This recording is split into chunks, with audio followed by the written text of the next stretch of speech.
Committee Room 29, Sound.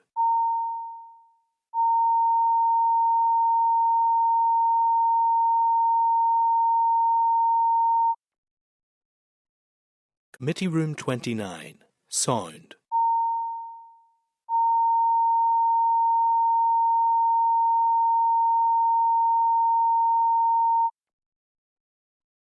Committee Room 29, Sound.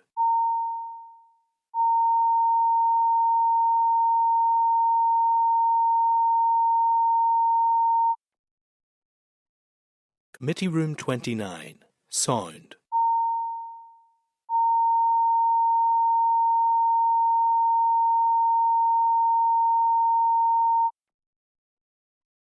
Committee Room 29, Sound.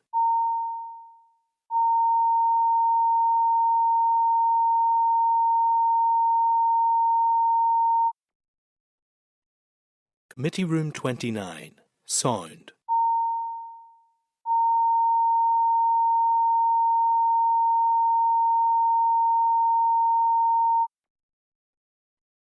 Committee Room 29, Sound.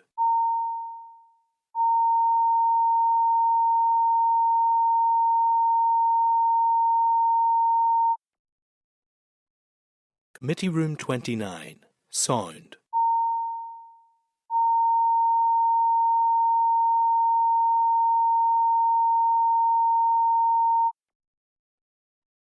Committee Room 29, Sound.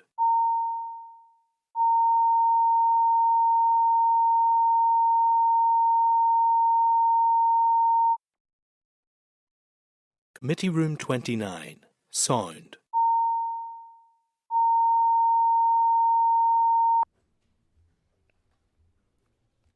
Okay, I think that's us. So, going to provide a brief overview of today's business. The committee will receive oral evidence from the Law Society of Northern Ireland on regional property certificates, receive an oral briefing from the Assembly Research and Information Service on public sector procurement in Northern Ireland, consider written evidence on the Department for Infrastructure's 2024-25 business plan, quarter 1 and 2 monitoring, consider written evidence on the private streets inspection fees consultation, consider a summary of responses from councils in relation to grass cutting, consider one statutory rule and one proposal for a statutory rule subject to assembly procedure, and consider 6 statutory rules and 2 proposals for statutory rules that are not subject to assembly procedure. So, if members are content, we're going to proceed through the agenda as follows. Apologies, I have one from Stephen Dunn, and Mark Durkin is joining us online. So declarations of interest or remind members that they are obliged to declare any relevant financial or other interests which might reasonably be thought by others to influence their approach to the matter under consideration. Any members who have interest to declare in relation to today's business should do so now or when the particular matter arises in the meeting. So does any members have any declarations of interest they wish to declare?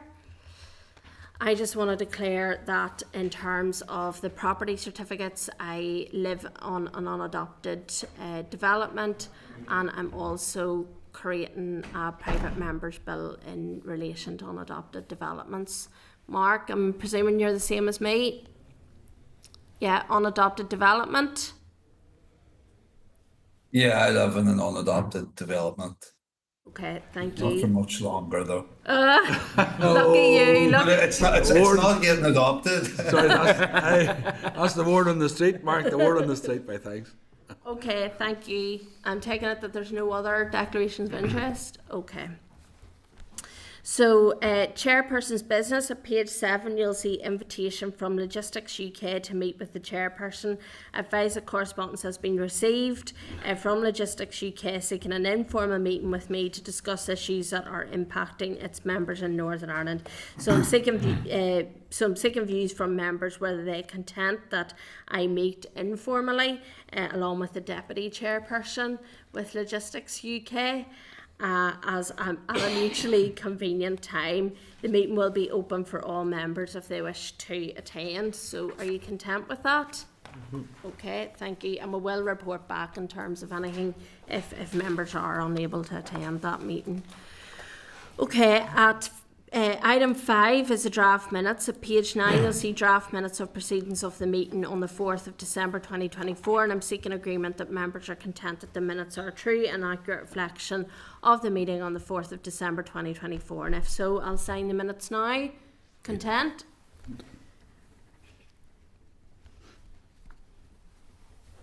Thank you. Okay, item 6 is matters arising. So on page 12 of the table pack, you'll see Minister for Infrastructure, NI Water, Industrial Action.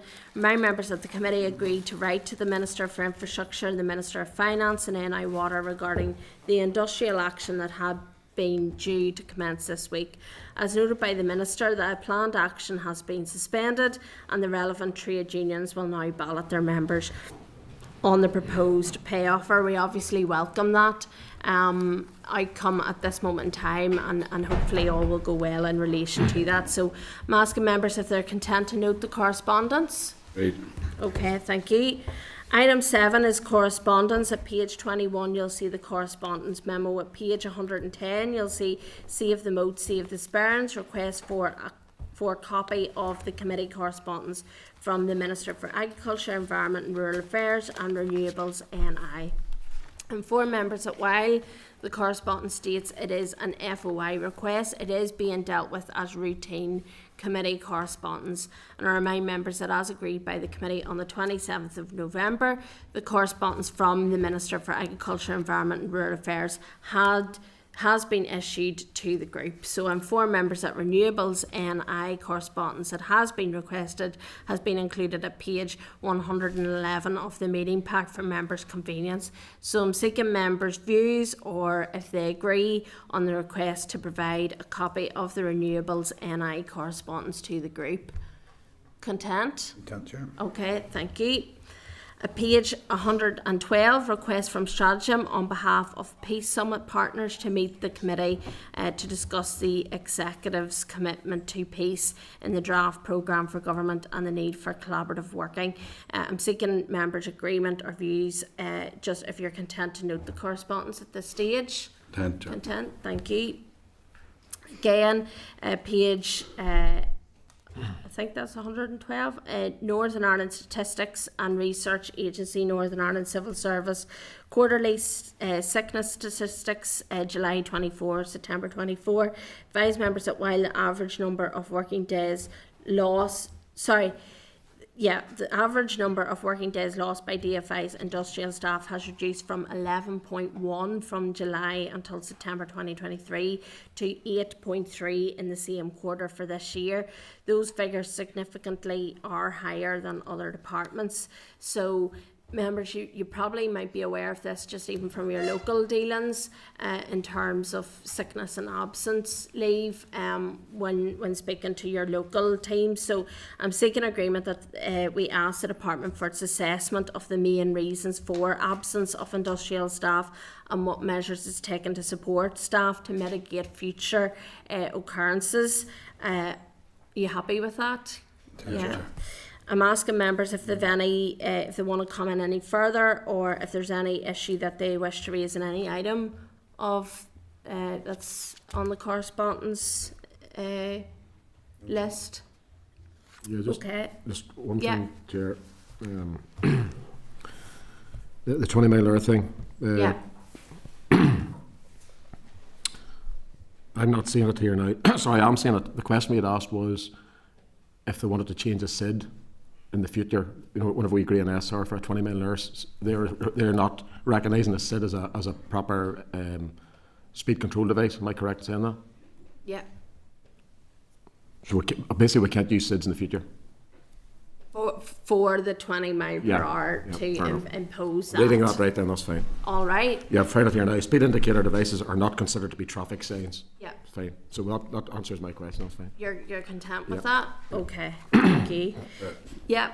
I just noticed there, just in case of recording, on the PSE we've done an inquiry into public procurement, so just for noting there, don't know if it's a conflict of interest, but just for reference, yeah.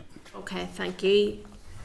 Then, Chair, page 38, I think John had raised the point, you remember the Mayola responses, the 5-year rule? Mm-hmm. So I'm reading there that NI Water and effectively NIA come up with that rule, or rules to that effect. Am I correct in saying that? So they've come up with, this is what we're changing. So there's no legislation there. So that's just is that a guidance, or is that, what is that?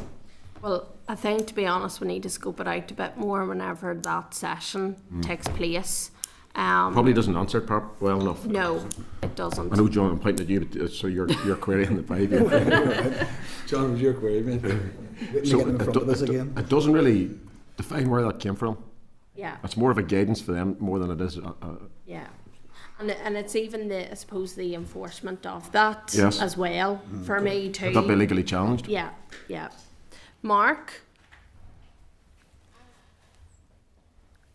Thanks, Chair. Sorry, I lost my place there a wee bit. It's at page 126 and it's the correspondence from the taxi Yes. operators. The bus lanes issue, or taxis being permitted into bus lanes. Yeah. Just if we could seek from the department an update on where that's at. I know I'd asked the minister yesterday, but there are legislative or regulation requirements there. But if we could find out what they are and when they're coming, I mean, regardless of people's views on the policy, Yeah.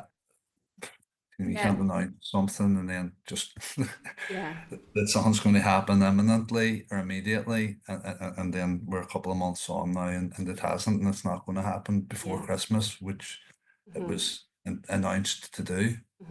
So Mark, that is listed on the correspondence memo there to request a copy of DFI's response to the Licensed Taxi Operators Association, because I think we're all a bit frustrated. I've seen a lot of members' questions go in relation to the taxi industry, and I know it's been raised as well in the Chamber in relation to when that legislation is coming, when we're going to see some detail in relation to that.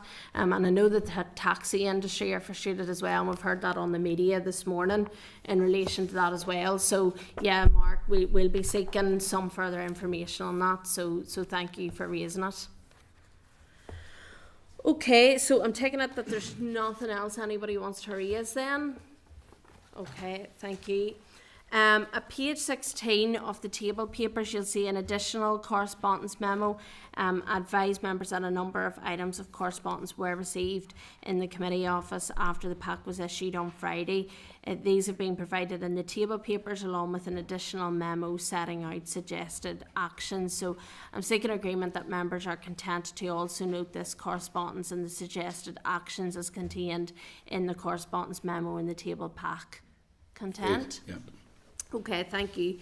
We'll now move to our evidence session, which is item 8, the regional property certificates, adequacy of information and variation in responses, and it's from the Law Society of Northern Ireland oral evidence. At page 146, you'll see the Clerk's memo, regional property certificates, Law Society of Northern Ireland. At page 150, you'll see the Law Society cover letter. At page 151, you'll see the Law Society written evidence, and at page 162, you'll see the Minister for Infrastructure Regional Property Certificates. So I'm welcoming to the committee today Claire McNamee, Law Society of Northern Ireland Conveyancing and Non-Contentious Business Lead. You're very welcome. Catherine Hayes, Peter Bowles and Co-Solicitors Partner, and Simon Murray, Murray Kelly Murr Solicitors Partner. So members, I'm just seeking agreement that the evidence is recorded by Hansard. Content? Great. Okay, thank you. You're very welcome to the committee today. This is a really pertinent issue and one that the committee is interested in hearing from and taking some evidence. So we do obviously have your written evidence that you've provided to the committee, which we have read, and we appreciate you doing that. So if you don't mind, if you could outline the key points from it in about 5 minutes if you can, because I'm keen to come to members' questions in terms of our understanding of what we have read and what you have briefed us on. So I'll let you have the floor. Thank you. No problem. Thank you very much for inviting us today. As I say, I am the Conveyancing and Non-Contentious Business Lead for the Law Society. I previously was a solicitor in private practice. I'm joined today with Catherine and Simon. They're both also members of our Conveyancing and Property Committee by the Law Society. I want to raise some of the issues, as you said, they're in our submission in paragraphs 3 and 4. And it's concerning property certificates and adoption of roads and sewers.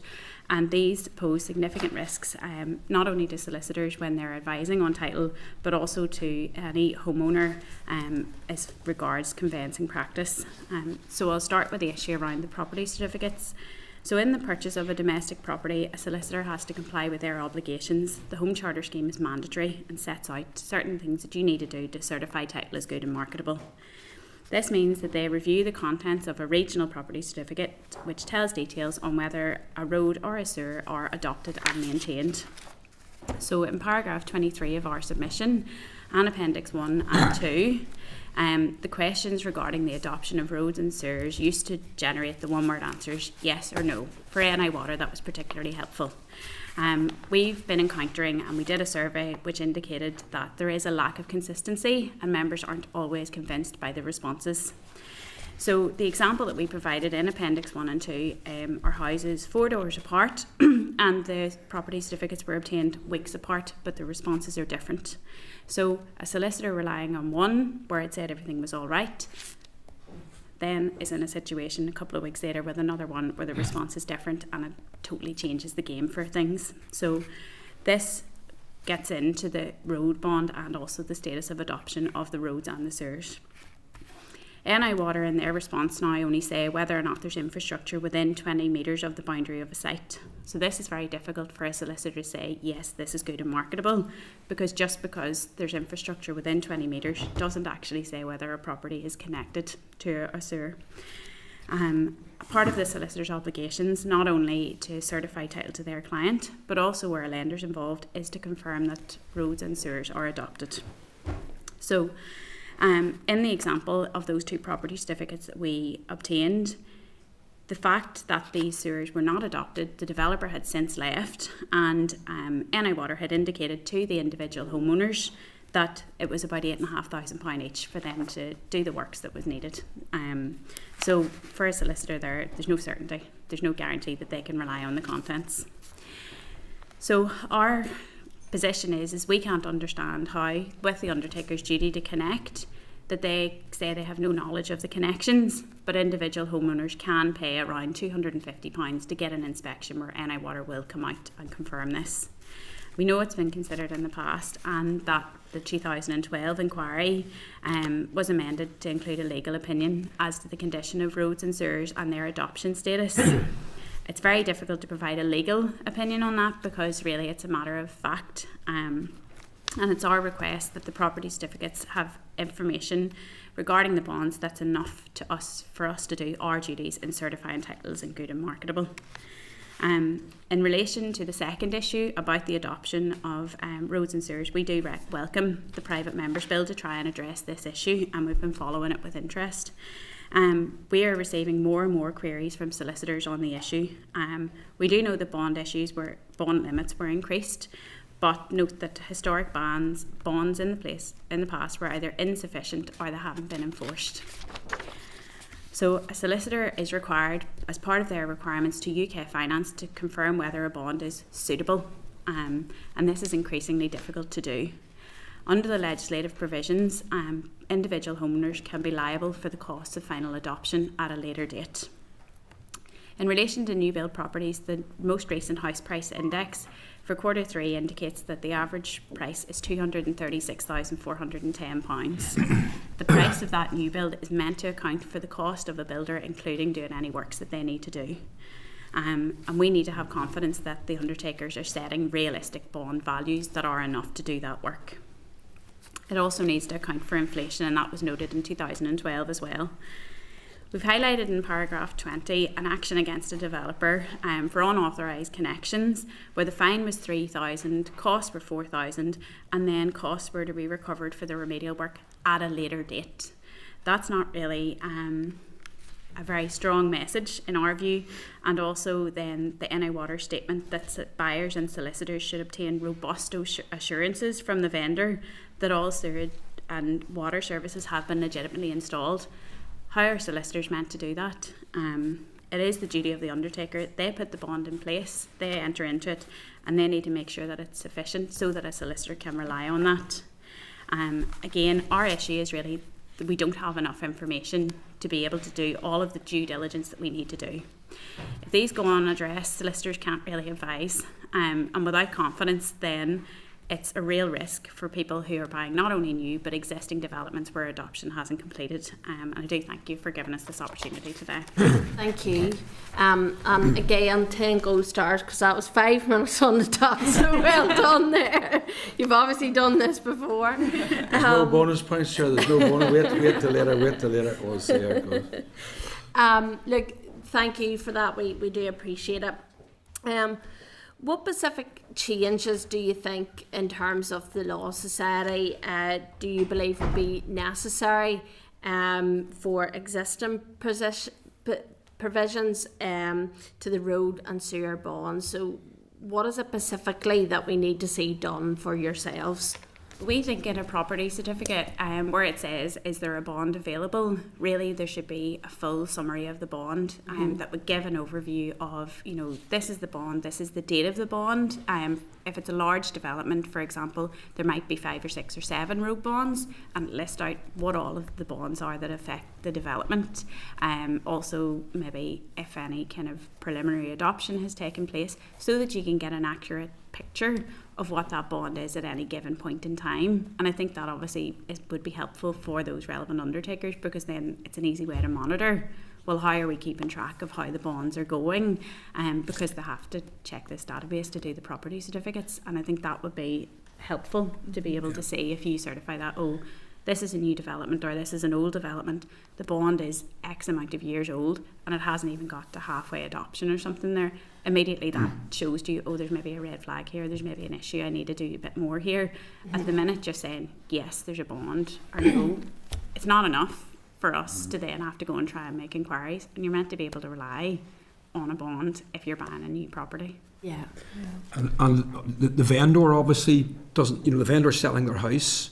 So if they're, say they bought a house in 2008, 2009, there's a bond in place, and the roads haven't been adopted, the vendor's no idea why it's not been adopted, so that they've no information. The only thing that would come up is, and I've only seen this occasionally, is if there's been if the developer has been notified that they haven't done certain works, then there's a notice that would appear. But it's very rare you actually see that. I think I've only seen it once. So really you're completely in the dark as to what the status of the bond is, and you're just going, there's the bond should be okay, but that could have been 20 years ago or 15 years ago, and you're assuming that the cost or the built-in amount in that bond is sufficient to cover the makeup of the roads. Yeah. And I think it would be useful as well, like Simon's mentioned, it does reach a point when there's a notice recorded of enforcement action, but there must be a process leading up to that. So any awareness on the property certificate that process has maybe started, or that flags have been raised, would be useful for us to know that it's heading down that road as well. Really about transparency Yes. for yourselves and for homeowners as well, isn't it? That's really what it boils down to. Yeah. I suppose, what engagement then from yourselves has taken place with DFI to try and raise these concerns? If you could give, I suppose, not the full history, but a brief sort of timeline of how long you've been discussing this with them and where you've got to, or... I think it might be helpful to you if discuss the whole nature of the property certificate. I'm actually the person that's most experienced here with respect. I've been doing conveyancing for 40 years, and when I first started, the information in the property certificate was very basic. For, you know, are the roads adopted or are the sewers adopted? Yes or no. But I think about 2012, the property certificates then were centralised down in Enniskillen, and the information was a bit more information, but there was a change in what NI Water put into the property certificates, where it started to mention about sewers traversing the property, and that one word, traverses, required us to go down a rabbit hole of now having to obtain NI Water maps to see where the sewers were. And then similarly, about 3 years ago, much more serious for us was instead of getting a no or yes answer to are the sewers adopted, is the water adopted, we now have this very vague answer, which will say yes, and it then caveats that by saying yes, there's something within 20 metres of the property. But when we've had 2 meetings with NI Water, and at the first meeting, we explained to NI Water the uncertainty of that response, because basically that response is saying there's something within 20 metres, but it's not saying it's connected. And we had asked them at that stage, would it be possible if they could revert back to a more definitive answer? From what we gathered from that meeting, it appeared that there's a lack of information specifically about a lot of properties as to whether they're connected or not. And that, I think, is the hub of the issue. Resource. The uncertainty is dealt with through our process, where in the pre-contract inquiries that a vendor completes in the sale process, they're asked the question, do they think the water's connected? Do they think the sewer's connected? And they're answering that question, yes. But they don't actually know, because NI Water don't seem to know how many of their properties are actually connected. Their view in the correspondence we've had for them is they don't know, once maybe something happens, how many houses are then connected to any public infrastructure, and they're saying there's no way for us possibly to know. But our view would have been, especially for new builds, if then each connection charge is being paid for each individual house, surely a record should be held. I've spoken with builder developers, and they say that for the water portion of it, usually they'll get NI Water out directly to do any water connections for that. They don't really like getting involved with that sort of stuff as well. But it fundamentally is a resource issue, because it's when a request comes in for a regional property certificate, then it's circulated to the different departments. So the regional property certificate unit, at the minute, they have a misfunction in their system where their IT system, because it was all digitised, stopped filtering through questions. So then all of the questions were going to DARA, which is for anybody who has a septic tank, for example, and that should be a minority. So things like that, there are obviously issues there. I know when I was in private practice, quite often I would have then requested a specific map from the Department for Infrastructure as well, and they're kind of like, well, we don't have the resource to be able to go and check absolutely every single thing. Like, I think it is a systematic fact that it hasn't really been funded, and it maybe hasn't been a priority. I also was qualified in England and Wales, and if you get a water search for there, you're talking a 20-page document. If you then also get a roads one, now it's maybe not as specific, but there's maps. You know, I don't know about yourselves, but if you've got a road map before, some of the old ones are still in crayon, you know, that kind of, or highlighter, and it's just rough. And as time goes on, and Land Registry did like a spatial mapping thing with Ordnance Survey to update things as well, that doesn't seem to have kept pace with the department. So you're maybe relying on a map that doesn't actually reflect what your boundary is, and again, that's all confusion for a consumer. And then as well, then inevitably you end up having to get a surveyor in, or a professional mapper, who then goes and overlays this and things like that. It's, I think, any kind of discussions that we've had, yes, the regional property certificate are as helpful as they can be, but they're limited by the constraints of the departments who are formulating the responses. Similarly, we do think if you get a local council property certificate for building control, it gives like a full kind of explanation of what certain things mean. With NI Water, there's nothing like that, and we think that explanatory notes would also be helpful to be included in a property certificate. Same way, if you get an NI Water map, it has this big disclaimer that says we give no certainty as to the accuracy of anything, and if you see anything on it that's not quite right, let us know, kind of thing. So it's sorry to cut across you there. So really, you know, it seems bonkers to me that NI Water don't actually know the amounts of homes that are connected or not. I mean, that's bonkers. But but to me, then anybody's property certificate could be anything. Yep. So not only are we talking about unadopted developments here, but we're also talking about those developments that are adopted. Am I taking that right? Yeah. That their property certificates may not actually be, I'm The just only going to say thing. valid even. And we are now relying on the representation of a vendor, and that representation, because they've lived, say my property, I've lived in my property quite a long time, I'm pretty sure it's connected, but I don't definitively know it's connected. Okay. And then I'm asked the question, am I aware of any problems?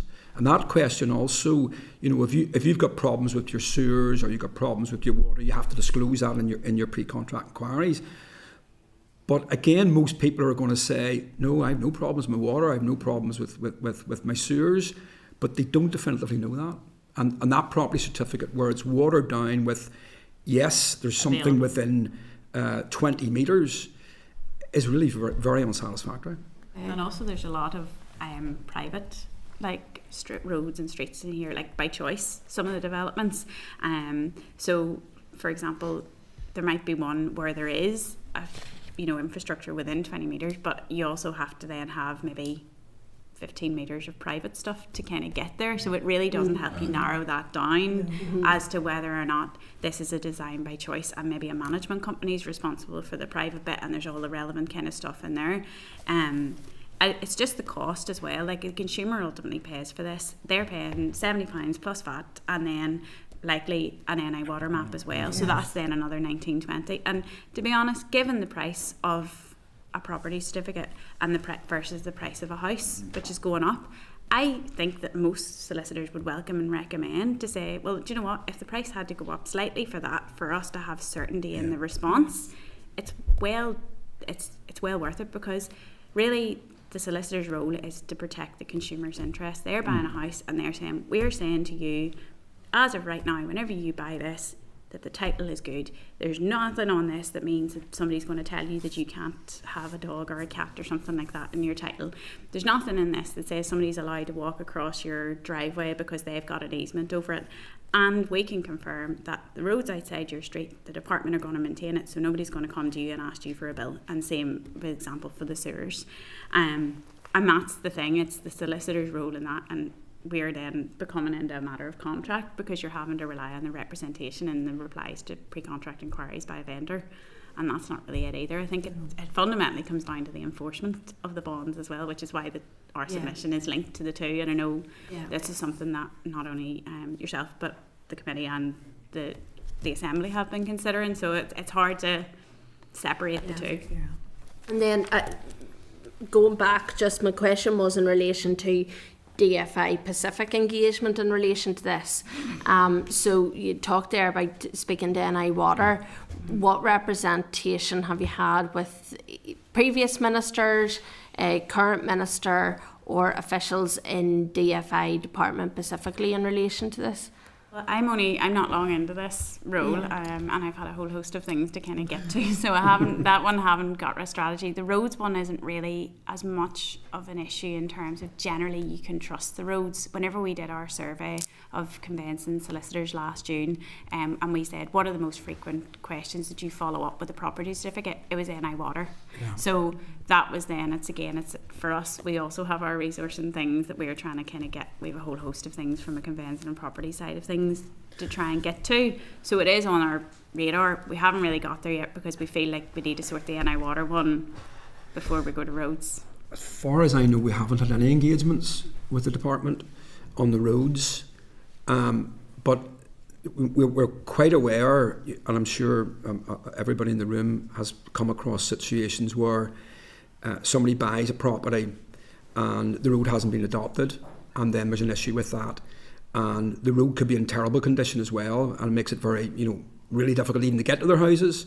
So we are aware that's still a big issue, and the property certificate in relation to that will say, for the first question, are the roads maintained? It'll say no, and then it refers to yes, but there's a road bond, further a couple of paragraphs down.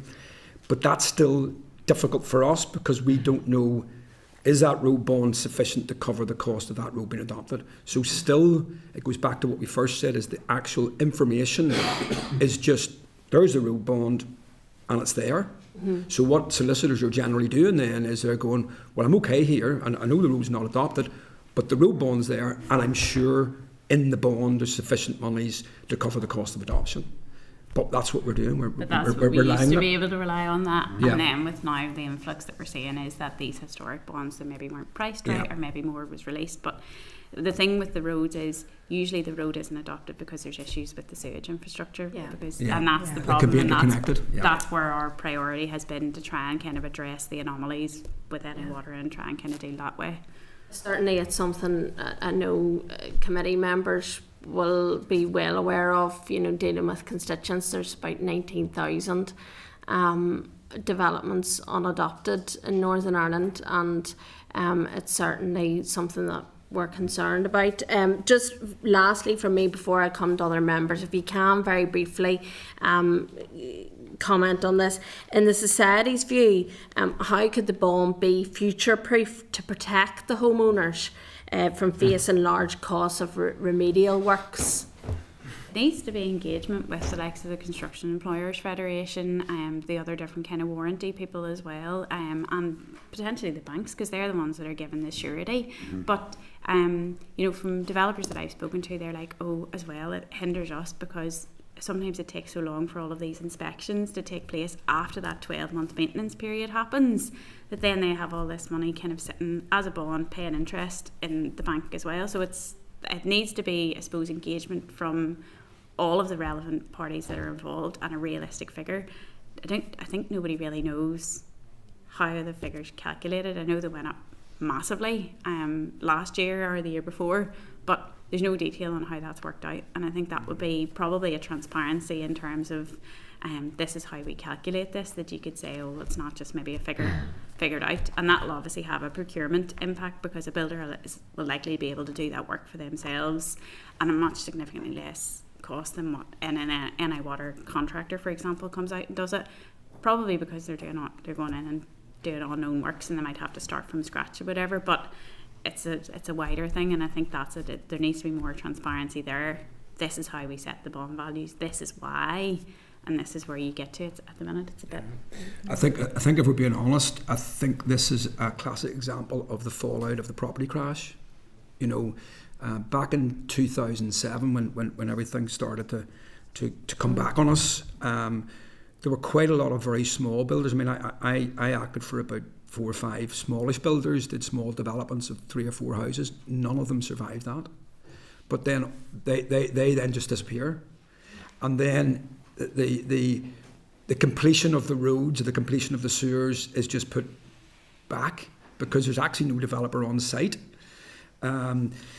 But fundamentally, the cost of the bond at that time should have been sufficient to allow somebody else to come in, finish that work off and adopt it. So that time lag from 2007, 2008, 2009 just drifted and drifted and drifted. And now inflation, the cost of all of this. And I think historically, I'm from North Down, and we don't have that figure there of 19,000 really shocks me there, but most of those developments seem to have got round it, but obviously there's huge numbers that didn't. And that's back to money, really. I should have said 1,900. Sorry, apologies. Just to correct the record. It's still a very large amount. It's still a very large amount. Very large, shocking amount. And obviously that's a large amount of the population who would be living within that situation.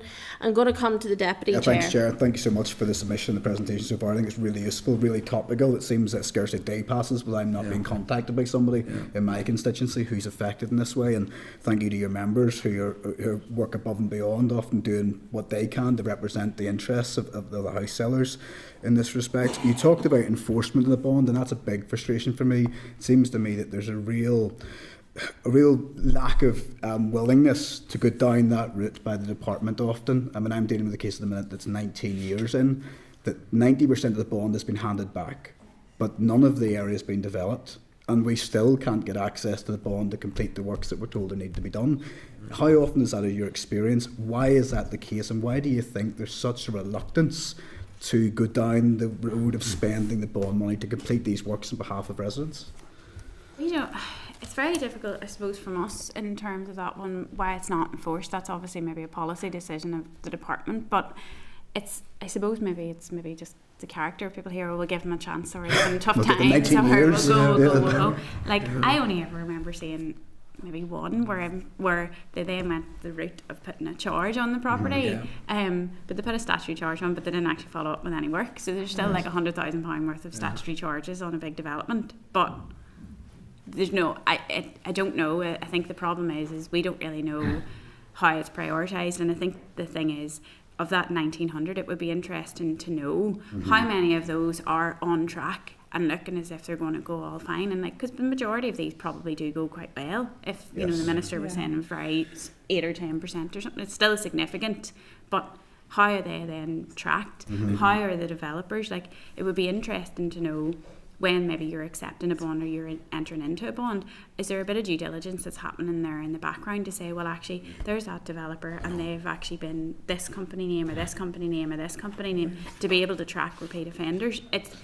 It's ultimately, it's how the department kind of deal with it, but you would like to think if there's a bond that's kind of in place there, and if there's the ability to be able to set penalties, is that then maybe, you know, an initial maybe short-sightedness of you know, penny wise and pound foolish, that it's like, oh well, we can't afford to recruit enforcement officers, but then yet you've hundreds of thousands of pounds running away for work that then has to be found out of the public purse to do that, or out of each individual homeowners. Like, I can imagine if I was a homeowner and I bought a house and I thought it was amazing and I think everything's fine and it looks all right, and then I'm told, oh well, actually £8,000 for you, £8,000 for everybody in the development. Like, it's a total shock, and that I think it has to be, whether it's a resource issue, we don't know. We'll need to discuss that with the department. No, you're absolutely right, and I mean that's just appalling, but it probably isn't unique. No, I know it's not unique. And then from our point of view, we've got to take a judgment call. So say I'm dealing a transaction with Catherine, and Catherine provides me with the contract and title, and there's a road bond in place, and it's maybe 10 years old. I'm starting to go, well, what's the functionality of that development? What is the road? I'd be saying to the client, look, are the roads potholed? You know, are they up to just about to be adopted? Yes. And then the other factor that comes into it is if it's a large development. So some of the developments in Bangor started in 2003, 2004, and there's 400 or 500 houses. So the solicitor then gets a wee bit relaxed in those circumstances, because goes, well, the development's only been finished 2 or 3 years. So even going back to your one of 19 years, the development mightn't have been finished 19 years ago, but that person maybe bought into it early on in it. And that then also causes this real uncertainty, and we're kind of just taking a risk. We are. We are, aren't we? And then when, you know, if I'm acting on the sales side, Simon is quite often asking me, well, what's the issue? What's happening with the roads? And I'm trying to find out, and there's never really any information. You know, what I might get back is, oh, well, we're liaising with the developer, there's still work to be done, but it's very, very hard to tease out what work and how long has this been going on, and is there an issue. So yeah, as Simon says, we're all having to make a bit of a call and advise clients, more importantly, to make a bit of a call. You know, we can say to them, this is possibly an issue, but people want their house. You know, I mean, I've only actually had one, and I think Claire mentioned she had one. I don't know, but have you had, Catherine, one where it's actually said there's enforcement notice? No, I haven't. My client just didn't buy. Yeah. We just said, look, this is. It's unquantifiable as to what cost you're going to have to contribute towards this, and I mean, basically that development is probably one of the 1900. Yeah, and I think that's a messaging issue as well, because as you say, if you're telling a client there's enforcement action being taken because of the infrastructure situation, they aren't going to buy it. No. But if you're telling them there's a bit of a delay here in getting the roads made up, generally speaking, people seem to be happy enough with that. I think they all assume we're paying for this new house. Everything, as Claire says, is built into that, and this is going to be fine. So even the suggestion, as we mentioned, of the enforcement action being contemplated, or more information about the issues might be better in terms of messaging and letting people know what they're actually buying as well. There's probably an issue then, because I think we can all agree that the bond definitely wasn't high enough before. may well still not be enough, otherwise we wouldn't be facing these issues. But if someone took a bond for development 15 years ago and the work still need done now with the amount of inflation and the cost of repairs, it's inevitably not going to be enough, especially when you start digging underground where the majority of the problems will lie, and that's when they find them. There is one other thing that you touched upon that I think is very interesting. I've only come across this a couple of times, is sometimes there's a minor issue with the sewers and the water, which prohibits then the roads to be adopted and the whole thing to be done. Yes. And there was a couple of transactions I had with this came up, and when we sort of dug down a bit deeper, there weren't major issues, and it was as if one, if that bit was done, then the whole thing would be done. Yes. So I'm wondering in some of these that would be worth looking into. How many of these are the roads are completely need to be done, all the sewers and everything needs to be done, or is it that sort of minor bit of work that needs to be done that would resolve? Well, I think that is the case, Simon. Certainly where I've had success and other representatives have had success is by pulling the processes together, making sure NI Water are speaking, DFI, trying to get hold of the developer if they can. Yes. But back to that enforcement piece, I mean, certainly if a developer hasn't responded to 4 legal notices, they're not going to play ball. I know we're a nice bunch of people in Northern Ireland, and we give people the benefit of the doubt, but when it's got to get to a point where enforcement kicks in, undoubtedly. Just 2 more points I made, Chair. In terms of best practice then around, is there anywhere else around these islands or around the world that you've looked at who does it better in terms of that surety and bond process and how we can try and get a balance around that? Compare the two, because in England a lot of your developers are these massive companies, and they obviously have the resource. Here we obviously have more of your local builder, and that is the difficult. It's hard to compare here because here is quite unique in the demographic of our builders, and that's another issue that we foresee with the proposal, that maybe developers might be asked to contribute towards the infrastructure, because in essence that just has the potential to push these small people out of, because where do they pass the price to the consumer? And then if you're talking 200,000 for a new house, plus whatever amount this infrastructure is going to be to cover any kind of bond or contribution that they have to make, it's just lights out. It makes it not feasible. I think it's fair to put on record that the overwhelming majority of developers and builders do an excellent job, but the ones who are falling through the cracks in terms of these 1,900 developments are the ones who are paying the price. And when you look at the punishment that's been handed out, the fines are nowhere near enough, as you said, Claire. If they're issued at all, that to me isn't a sanction. And I'm just finally interested to see how that could be better. Well, the one thing, Claire's predecessor on a committee, we were involved. We were looking at, and this might be very interesting for you because I think this comes back to a positive in funding. Is I asked the question, what happens in England? What does their property certificates say? So we got a copy of their property certificates, and first question was, is it connected? Yes, and it wasn't. Do we think it's connected? Yes, it's connected. And when we dug deeper, we realised because of water metering. Because water metering in England, you pay your rates, you don't pay your water, as you know, in the rates. So that actually might be a solution to it, is that in certainly all new houses, when you get your building control completion certificate, that should cover, the water's connected, the sewer's connected, you got your building control completion certificate. So going forward, we wouldn't have this issue. But the other thing then would be if we're looking at funding, water metering and water rates might be a way of bringing money in to try and resolve the issues of on-connections. But I'm not opening that can of worms in here. No, I know, but that is tempting as it is, Chair. I might need to extend the session. No, I know that. Peace and goodwill in this committee today. That's me. Thank you very much. John, wrong suggestion. Thank you. Thank you, Stuart. Cahill. Thanks, Chair, and thank you very much for your presentation. I know some of the points have been touched on. You did say you're the answer to all this, to be honest with you. and I say this in if I'm going to buy a house, there's 3 people involved: the developer, the lender, and yourselves in terms of advice. On a property certificate, everybody automatically thinks these things are there. So when I bought my house, I ultimately thought there's water connection to it and there's sewer connection, and that was it.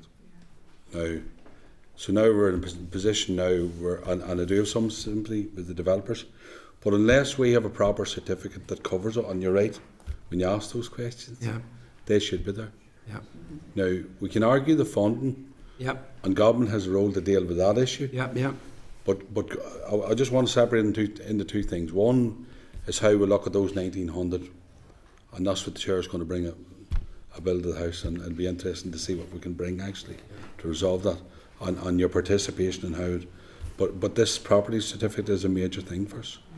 But we'll not do it unless we have contact with the developer or the lenders or all those parts. The sum of its parts, really.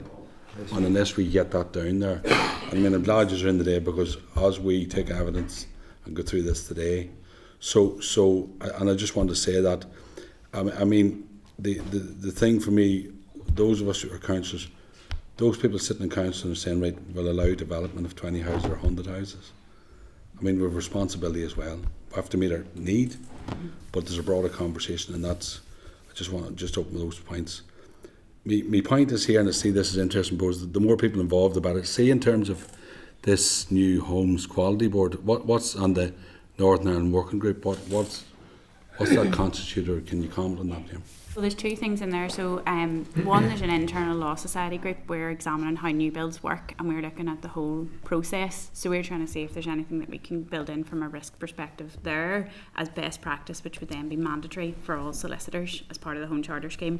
But this new Homes Quality Board, the Building Safety Act is in place in England, but not here, and it brings in the likes of an ombudsman to deal with kind of complaints for people have once they've built their house about the builder or through the process. So they've developed this code in that one, and they've kind of developed a Northern Ireland working group to say, well, how would this code, with the ultimate goal that it would become a single code that developers all have to adhere to, in that one. Now there's other codes, NHBC have their codes, other builders have their ones. There's no one single code. I think their intention is that they would become the single code for builders over here, but now it has its own issues, because you have to pay to sign up to be a part of the scheme and things like that. So without the legislative backing of that, where it's something that's enforcement, like it can be enforced, then it's really up to builders. This is what we want to do. And again, that has probably an impact on the bottom line as well, when they're pricing out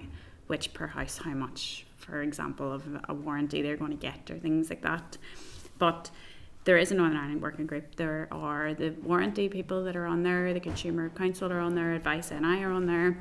We're a member of it as well, and it's something that maybe they could consider if there were any kind of suggestions or that came in. It's something that could be raised in there, and you have everybody who's in the process. There's builders, developers as well in that group. That's a central group that's already been established, who can have the expertise across the board to be able to maybe think of what some of these issues are and how to deal with them. Okay, two direct points, and I hope you're able to answer them. Do you foresee a place and time, and obviously it's new builds now, because obviously problems with some issues. See, in terms of, do you foresee a time where we will have a certificate that's going to cover everything? And I ask that if I went out and I seen a price in a house, say, right, I'm going after it's 250, so I expect everything to be there. Do you foresee a time that we'll be able to get a certificate that an individual will come into you with advice and they sign the paper, and that's it, they've done the deal, and that's on a new build in the subcommittee, what we're trying to do is these documents, until you pay your money over, these documents have to be in place. Okay, so as I was saying earlier, the building control completion certificate for me is always the most important one, because that's building control coming out and saying it's all okay, but that doesn't cover connections. So going forwards, that's the point they ever wrote. So going forwards on a new build, okay, then I think the answer to that's yes. If that building control, and is it really that difficult for a building control officer to say the water's connected, I've tested it, that the sewer's connected? Somebody buying a brand new house wants to know they've got their connections. So I think the answer to that is yes, because you've got your NHBC or your 10-year guarantee, you've got your building control completion certificate, and you have those on completion. And our system is set up now, you can't complete without those. The purchaser doesn't pay the money without those. So I think the answer to a new build is okay. Now, an existing property is different, because historically we don't know if these things are connected. And to rectify that, then either we get a more definitive answer from NI Water in the property certificate than we're getting at the moment, or they actually do a review of all the properties in Northern Ireland and say which is connected and which isn't connected, which I don't think is going to happen.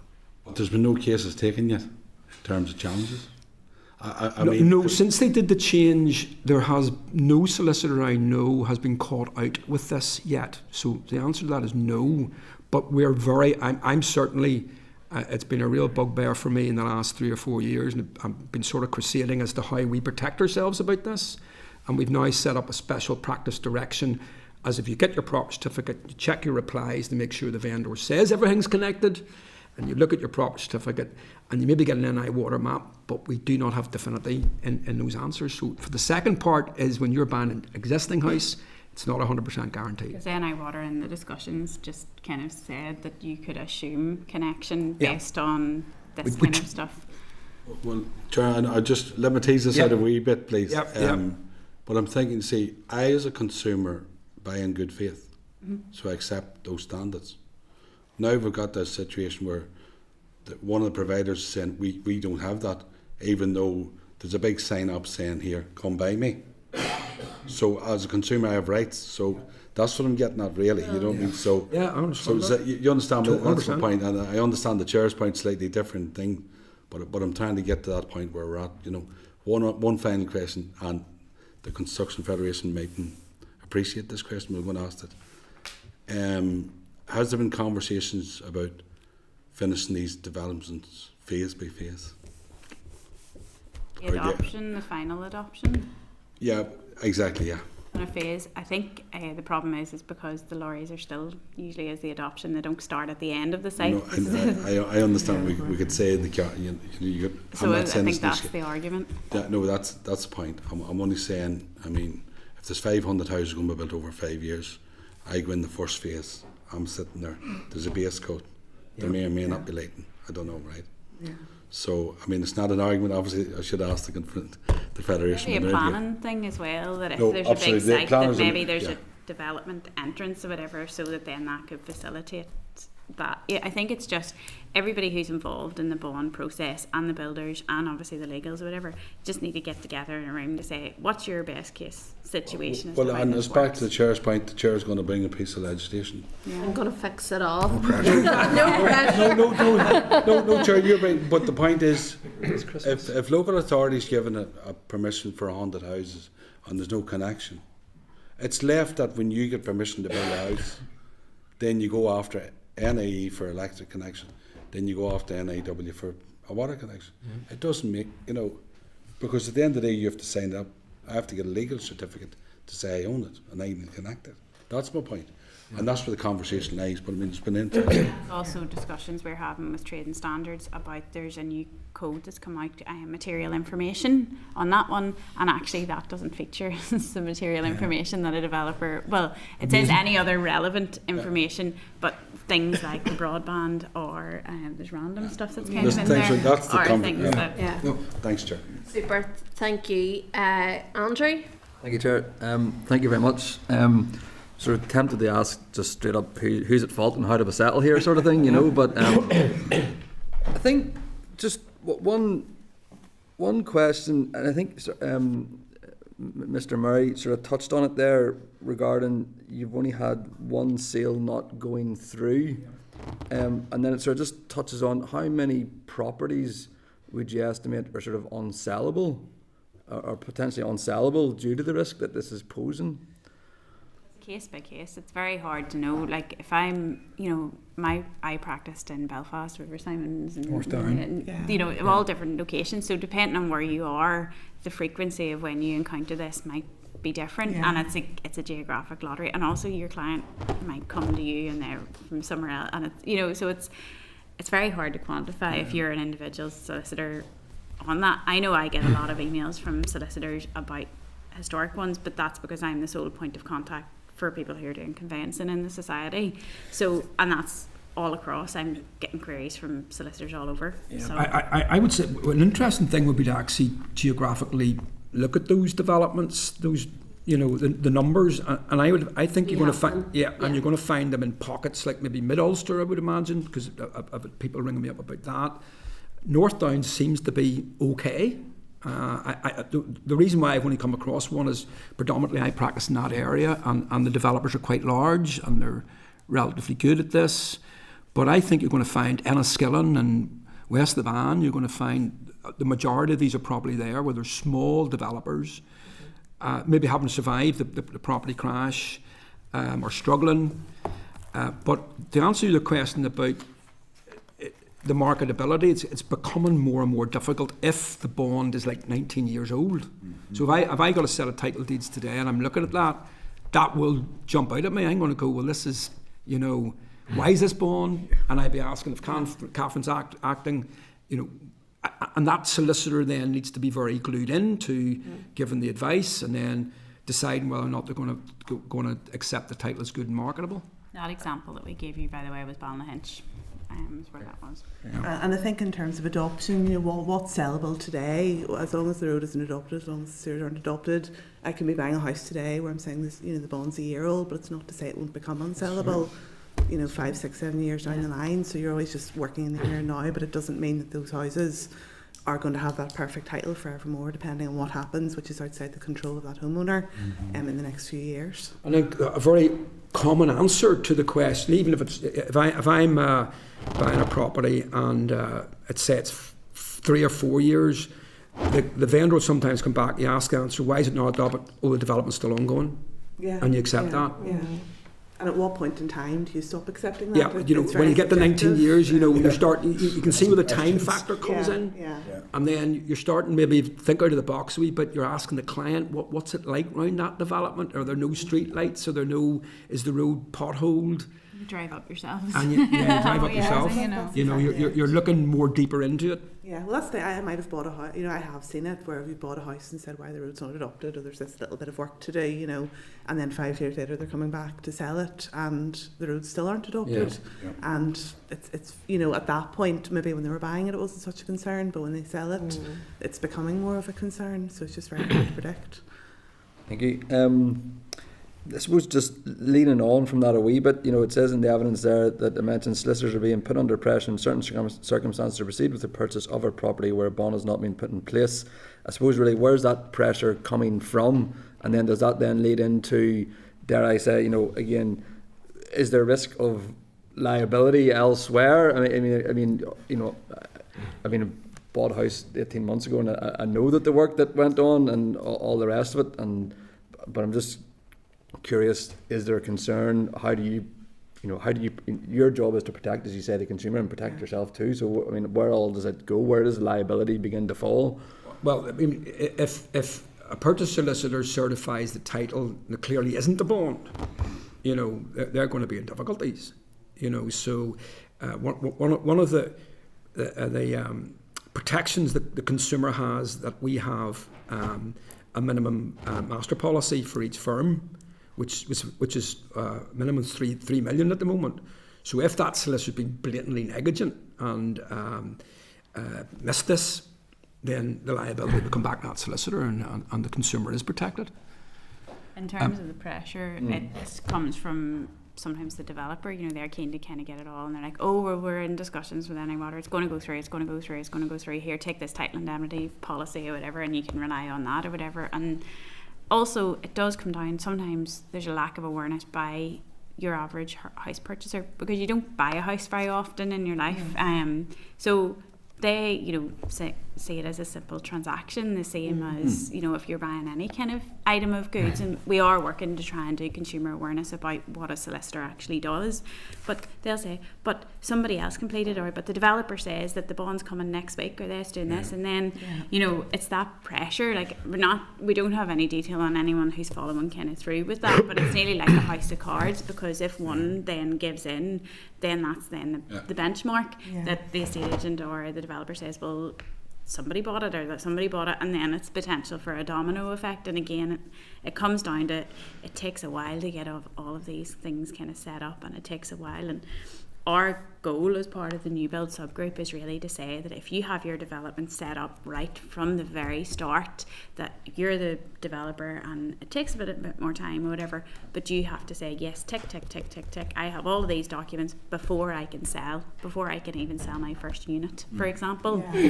That then there's certainty and the time has been spent at the start, because it's hard for, again, the profile of a developer is different, because you could have one developer who has a whole big office and there's different people who manage different aspects of this, and it is complicated. Or you also have your builder in Northern Ireland who is building out the house and then they're on the digger, you know, and they're trying to do all this paperwork as well. It's trying to make the process that you say, right, how do we do this and what's the best use of our time and how we do that everybody understands these are what our obligations are and this is how to fulfill them. And I just think at the minute, nobody really knows what happens. You know, you apply for a bond, and you know you look for a bond, but nobody really knows what actually happens, and there needs to be more transparency in that. Yeah, no, thank you, Chair. Yeah. Thank you. Keith. Okay, thanks for coming along. I have a few questions here. I want to focus on the property certificate. I googled there whenever everybody else was chatting. My understanding, you can correct me if I'm wrong, that Fermanagh does most of them apart from the Ulster. Is that still the case? Yeah. Who writes the questions on the property certificate? We weren't involved at all with that until going back to the very, very original property certificate. It was before my time, so I don't know if there was a sit down between the property certificate unit and the Law Society to agree those questions. But more recently, they are coming from the provider, which is in Enniskillen. They have the set. Yeah. What do you mean the provider? As in Enniskillen, there's a department. Okay. Yeah, and that format. 90% of the format at the moment, I think, came in about 15-20 years ago. And are they the right questions? That's a very good question. We feel that they're okay at the moment, but we're not getting the right answers. And then in our meetings with NI Water, we had discussions about we wanted some more information, but they weren't particularly happy to provide that to us. If you wanted to change these questions, and I presume the questions that we'll call OMA is asking them, but also, are they the same questions? Yep. Both the same product? Yep. So, but also has copied OMA? Yep. We assume. So how do you change these questions? We'd have to negotiate with NI Water. And have you done that recently? We've had 2 meetings in the last 2 years. Yeah. To ask to get them changed? Yeah. Well, more actually, it wasn't necessarily the questions; it was more the answers. The answers, yeah. Doesn't get better answers to the questions. Yeah. But you're only going to get a. But we did. You're only going to get a certain answer to a specific we question. definitely did ask them. We actually produced. Again, it was Claire's predecessor. We did produce. Can you give us answers to these questions? So after the first meeting, we went back to them and says, look, we would like a bit more information and could give us, but we didn't really get to an agreement on that. If you look at question 2.6, is a public water main available to serve the property? Yeah. Yes, it is, but as you talked about building it, it may not be connected. Yeah. And is it within 20 metres? But that's the wrong question. Yeah. Well, I think Well, I would be asking, is there a public water main available to serve the property, and is it connected to it? We couldn't get the answer to that question. But why not change the question, because then you're going to get the right answer? We would be delighted with that change. Yeah. But we did not get any confirmation from NI Water that they could give us that information, that we could rely on it. So I'm totally in agreement with what you're saying. I'm looking at the 2 examples, Ballinhinch. I suppose it doesn't matter where it is, but Ballinhinch. So somebody has asked NI Water for our roads asked a question. They and that, I presume OMA has pulled that together. Mm-hmm. So somebody buys a house and they discovered they're not connected to the sewer. Who takes the fall for that? This is the thing. Ultimately, who's somebody going to look to? Probably the solicitor, and then it'll all dig into how this all kind of goes, and it'll depend how it's defended and things like that. But again, this is the thing. If you're a solicitor, you should be able to rely on that. The answer that it circulates, and that was why we wanted to flag that example, was those were weeks apart, they're 4 doors apart. How are the responses centralised, or how are they kept, or how are they actually processed? And we do need to dig into that. It's only in the last couple of weeks, and I think the MLA who's in the area has also been involved in relation to it, but it's probably the solicitor ultimately would take a call for that. But is there a trail then to find out that solicitor Simon, for example, it's you, Simon, was talking to OMA. Yeah. OMA was talking to Joe Bloggs and NI Water. Is there a trail that to discover that Joe Bloggs has made the error? We don't know that. I don't know. I think the way it works is the request comes in and then they basically email it out. Yeah. So it could be a genuine mistake, Yeah. not intentionally, or it could be an incorrect answer. Yeah. So I'm going to talk about a one in Mid-Ulster where a new development was built, 40 houses, 25 houses was built, 3 or 4 was sold, people moved in, no sewage connection, and they're in the houses, right? Yep. Now the question was, is there a sewage connection? The answer was yes, but there was no 161. Yeah. So technically, physically, there was a sewage connection. Yeah. Is that liability on NI Water or building control? Because building control, do they check this physically a connection, or do they check? That's the problem. So what do you think should happen there to To clarify? me, it was that point of looking for certainty. And on new builds, I think that's achievable. I don't see. I mean, I had a site sale up a lane, and very, very good purchase solicitor, and he says, yeah, you're saying that your client's got the water down that lane and comes, but I want confirmation that that water pipe connects into the mains on the main road. So my client then, who had a building background, he paid £250 and he got confirmation that that connection was there, which gives certainty to the purchaser to move on. So on a pre-existing house, you can get certainty, but you're going to have to get every single property, pay the 250. But on a new build, if the building control certificate covered connections as well, if they went round and they did some sort of check, or NI Water provided some sort of check, then that would definitely give certainty on new builds. So back to the point on questions. Yep. Give an example of 8 houses with a combined water supply. Not a meter, but one's combined supply, right? So, if you ask too many questions, sometimes you're going to get too many answers, which could be a problem as well. So, is there a water connection? Yes. But by the way, see the pipe running across your back door feeds another 8 houses and you're liable for that pipe. Well, so if we ask too many questions, we're going to sell no houses. Well, that's a really good point, because if you remember, I mentioned this bit where unexpectedly about 9 years ago, suddenly the answer to that would mention traversing. There's a sewer pipe traversing, there's a water pipe traversing.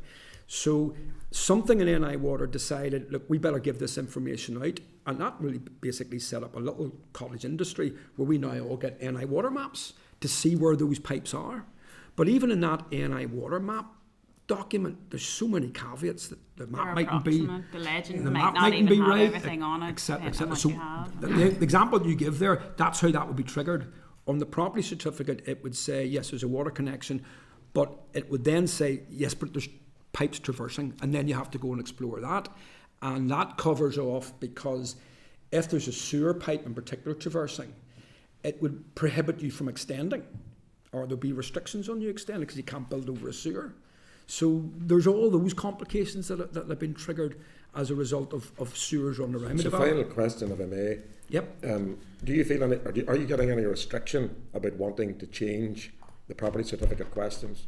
Well, definitely NI Water, we're not amenable to suggestions that we've had in terms of how they could be changed. And again, whether it's a resource issue or whether... But I mean the property certificate. NI Water shouldn't care. They shouldn't care. They're the ones they're the big ones the that questions that relate to But why are they controlling what the property certificate questions are?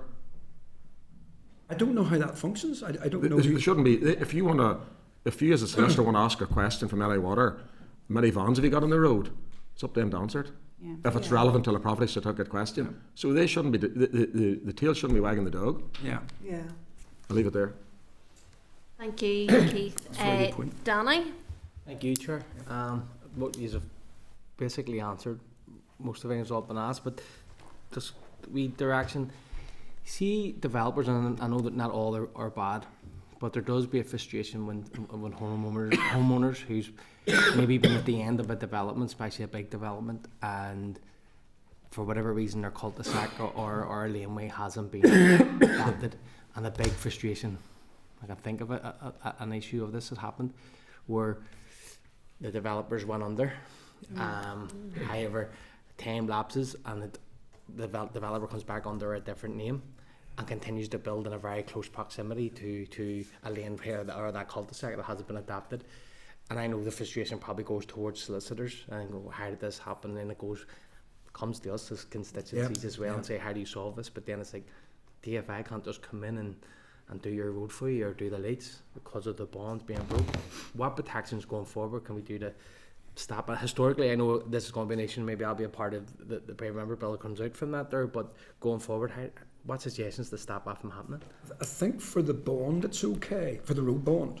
It's the water and the Article 161 isn't transferable. Right. There's some mechanism in the legislation that if you've got developer A and he goes into liquidation, then that bond actually is dead.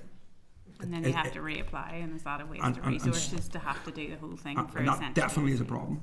Do you have examples of, because I'm thinking was it the road is actually an issue. I don't know about the bond accident, but the road was never really brought up to that standard. It's more the old brick and potholes and all that. And then you could have in that situation where there's a technical difficulty with the roads, with the water and the sewer, which doesn't like the road could be finished off, but because that technical difficulty, that couldn't happen. And that technical difficulty could be something simple. The first developer A has gone down. Developer B has not taken up that bond, or that bond by NI Water is not usable. Yeah. So it could be something as simple as that. In England, in their precedents over there, they have it's like a Section 104 agreement, and their version does provide for assignment of a bond. Yeah. So that's the thing is, I suppose one, if it was able to be assigned, like ones that we've encountered from solicitors is maybe it's been a sole developer and they've passed away unfortunately, and then obviously that has to wait through the whole probate process, but actually maybe there is somebody who would be willing to come in and finish out that development and transfer over that bond, but no, they have to reapply the whole thing from scratch again. So I think that's like from a practical perspective, but it's also a due diligence perspective. If you're granting a bond to say, right, this is this company, whatever, Simple Companies House Search will show you that person's history in terms of appointments, and is that something that maybe you say, well, that's a familiar face, or that's a familiar name, or that's, you know, like a repeat offender, but the majority it's not. You know, I saw in HBC in that 2012 inquiry gave evidence, and they said at that stage the majority of their bonds were being finished out. Does it depend on the level of the insurance? Like they were basically guaranteeing these things. Does it depend on the level of insurance as well? And I think that's why it needs to be a discussion with the developers, with the different warranty insurers and things like that, to say how does it work in practice and really get to the bottom of it, so you can say, how can you do your job, finish your site out and go and move on to the next. And I think that would be the way. It's getting it right from the very start. And that's our priority as well for the new build. And then I suppose moving on to the next stage, if there is any suggestion of moving or anything like that, that information is being filtered back to the solicitor by way of the regional property certificate. I know I've seen one recently where, no, it was a new build, you know, as in we were buying new, but it wasn't the original developer who had the bond, but when I queried that with NI Water, they were able to tell me another one had been applied for, it hadn't gone through yet. You know, so they had that information, but I had to go looking for it. That isn't information I don't think I would ever have found if we hadn't been buying new from the developer himself. If I was buying a house in that development from the first owner 2 years down the line, yes, there's a bond. You know, I don't know who the developer is because I'm not buying from them, and if that information is on the certificate, this development's been taken over, another application's been made, which is pending, you know, something like that then would flag up those issues as well, if there is that change of ownership in the whole site. One more wee thing, and I am going off on a wee tangent here with this one, and it's about new developments, and it's about management companies. I don't know if it's coming your way where, you know, you're buying a house that sometimes I think the last thing you think about is what you're signing on that deeds, which is like in a wee small print saying there's a management company you have to pay X amount to every single year, even though you're paying your rates to your council anyway, and it could be just for cut the verge or whatever they'll keep is. But the price of that is going up every single year, and a lot of cases I'm working on that there's no accountability in this, that can't go. That company could be based in Glasgow for talk's sake, and your house is sitting in Langmore, and I just wonder, is that an issue you're starting to find growing? I'm certainly finding it growing in my constituency. Yeah, I think generally, as particularly apartment buildings, I don't know if you found the same, because costs of everything have gone up so much. The service charges for the halls, the lighting and the heat and everything else are escalating, and I think you're right. There hasn't necessarily been that awareness that those costs could increase when people are buying the house, but it is an education piece as well, I think. Yeah, well, we do have consumer leaflets at the minute now. We are planning to update them as part of our new build kind of subgroup as well, but it's very difficult for a management company because ultimately a developer does want to divest themselves of the responsibility, and if you're in an apartment with a lift or common areas of things, you do need to have something in place because individual homeowners, they don't want to have to deal with it either for the whole development. So while it's a necessary thing, how that's actually monitored, and I know much in the assembly business. That's with apartments. I get that with lifts and all the other wee problems. So there's examples out there where it's like open, like space. Planning They're cut conditions and planning, and like that something. The point I'd make in that, there's a company called Greenbelt, which are a Scottish company, That's what I'm talking about. and they. You know your chest out. They I don't know the background of Greenbelt, but it's a strange situation because you have this outside company that are relatively efficient in what they do. I haven't experienced a lot of kickback on their fees though, so I was quite surprised that you said that.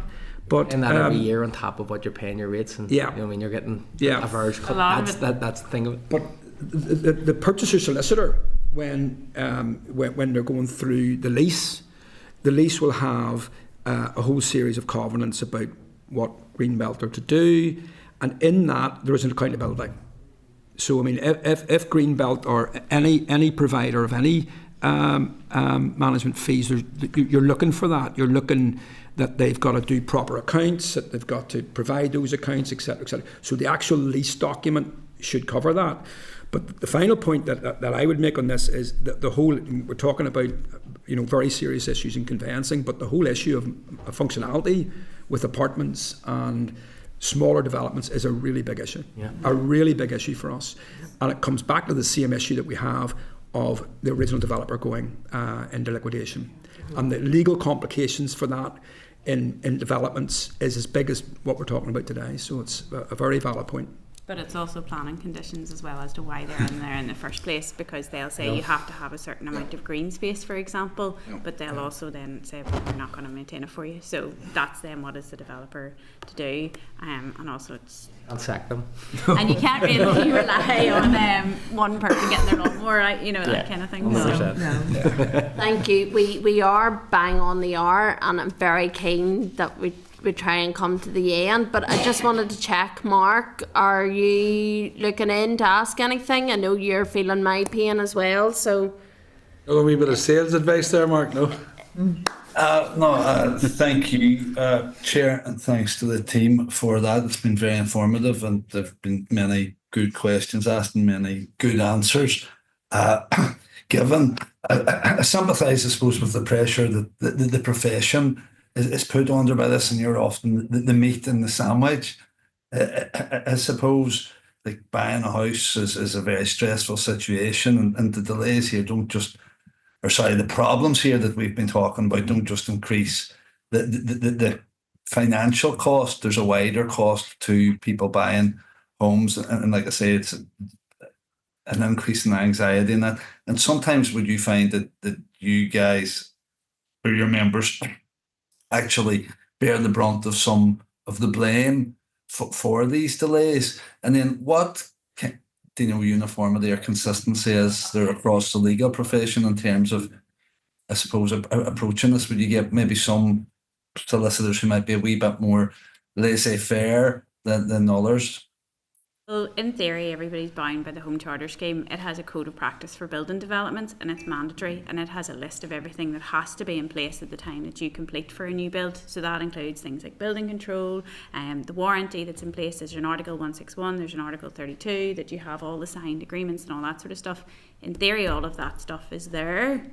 How that actually works in practice, we can't really say, in terms of we don't have a specific new build compliance enforcement section as part of the Law Society's regulatory side of things, but we are reviewing the process. And yes, sometimes it is that people will say, well, I trust this, or I trust this developer, or I have a special condition, or I've maybe done a retention for a certain amount, but that can kind of be individual. And my version of what might be an acceptable retention, if there was no document, for example, might be very different to what someone else's. So it can, that sense can be a little bit subjective as well. But in theory, yes, there is a code of practice.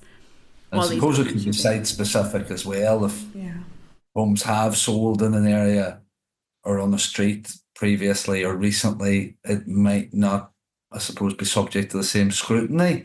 Would that be right? Because I've seen, I know you mentioned a different domino effect earlier, but a domino effect in the state locally where like issues were flagged on one sale. Like some had happened, but then one solicitor was particularly scrutinous, and fair play to them, that identified something, and then it's just a domino effect. No one can sell anything there now. It's not the solicitors.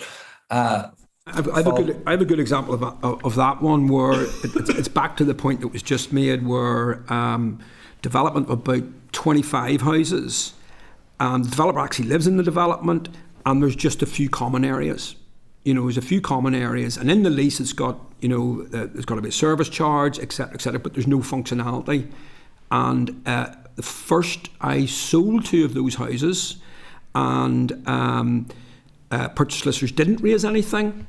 But now, because purchase solicitors are getting a lot more aware about this functionality of apartments and common areas, the next one I had, which was the third one, twice it fell through. And then that kind of creates a stigma.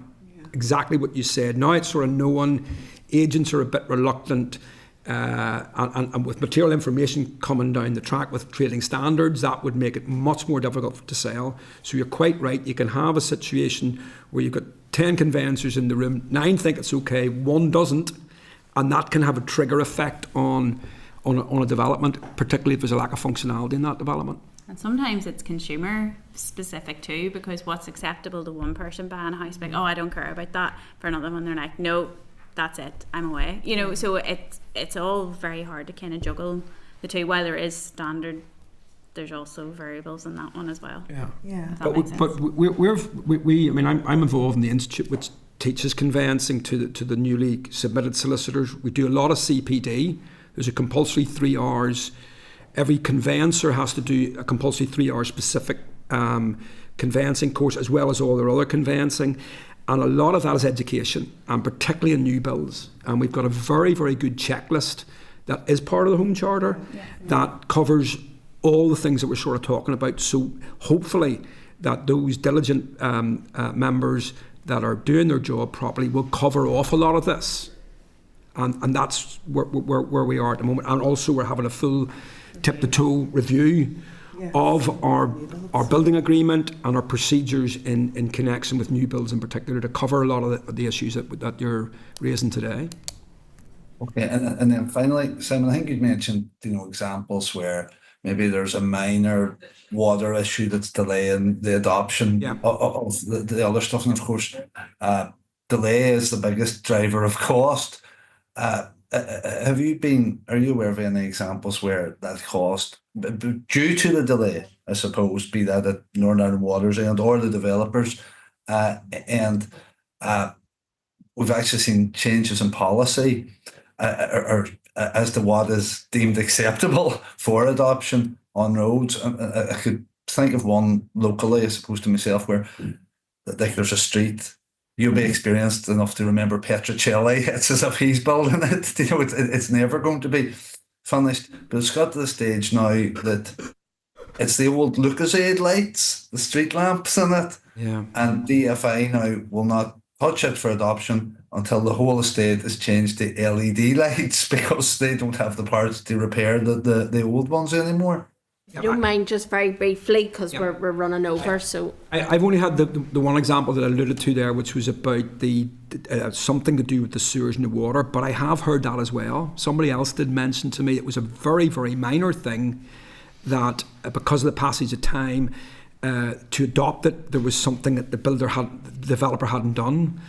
But this to me is just bonkers, because that's having an impact on those householders. We've got to try and see a way through this, but I mean that has major impacts to those people in the houses, because when they come to sell, if the roads aren't adopted and the sewers aren't adopted, they're going to have difficulties. Well, the bonds are time limited; they have a date on them, so it's really just then that it needs to be rigorous. To say, the one example that I've seen is like 3 or 4 years. You need to be very specific. If you're setting a bond in place, that you say, right, this is up for review at this stage, and then I can do this with it. And that's the thing, it's about driving it and keeping on top of those that actually invest in that time and doing that. Are you saving yourself a whole mountain of cost in doing the repair works, and that would be my view. It comes down to what the bond says and how it's enforced by the undertaker then to make sure it's done. Okay, thank you. Thank you very much. Look, folks, we are over time and we're pushed for time today because we've quite a few things to get sorted before we finish today. But look, thank you for a really informative, really good session in relation to this. We do appreciate you coming in. Before you had come to the committee, we had written to the Minister in relation to your correspondence. So members, just in the course of the discussion, I thought it might be worthwhile if you look at page 162 in your packs, there is a correspondence from the Minister in relation to this issue. So if the committee is content, we will share what the Minister has said in relation to this to yourselves, because I think that might also help yourselves in terms of engagement and in terms of what the Minister has said in relation to it as well. But no doubt, obviously I declare an interest because I live in an unadopted development and I'm trying to do the private members bill in relation to it. So no doubt we'll have you back to discuss this again. But look, thank you very much for your time today. And all that's left to say is Happy Christmas. Thank you. Thank you. Thank you. Thank you. Thank you.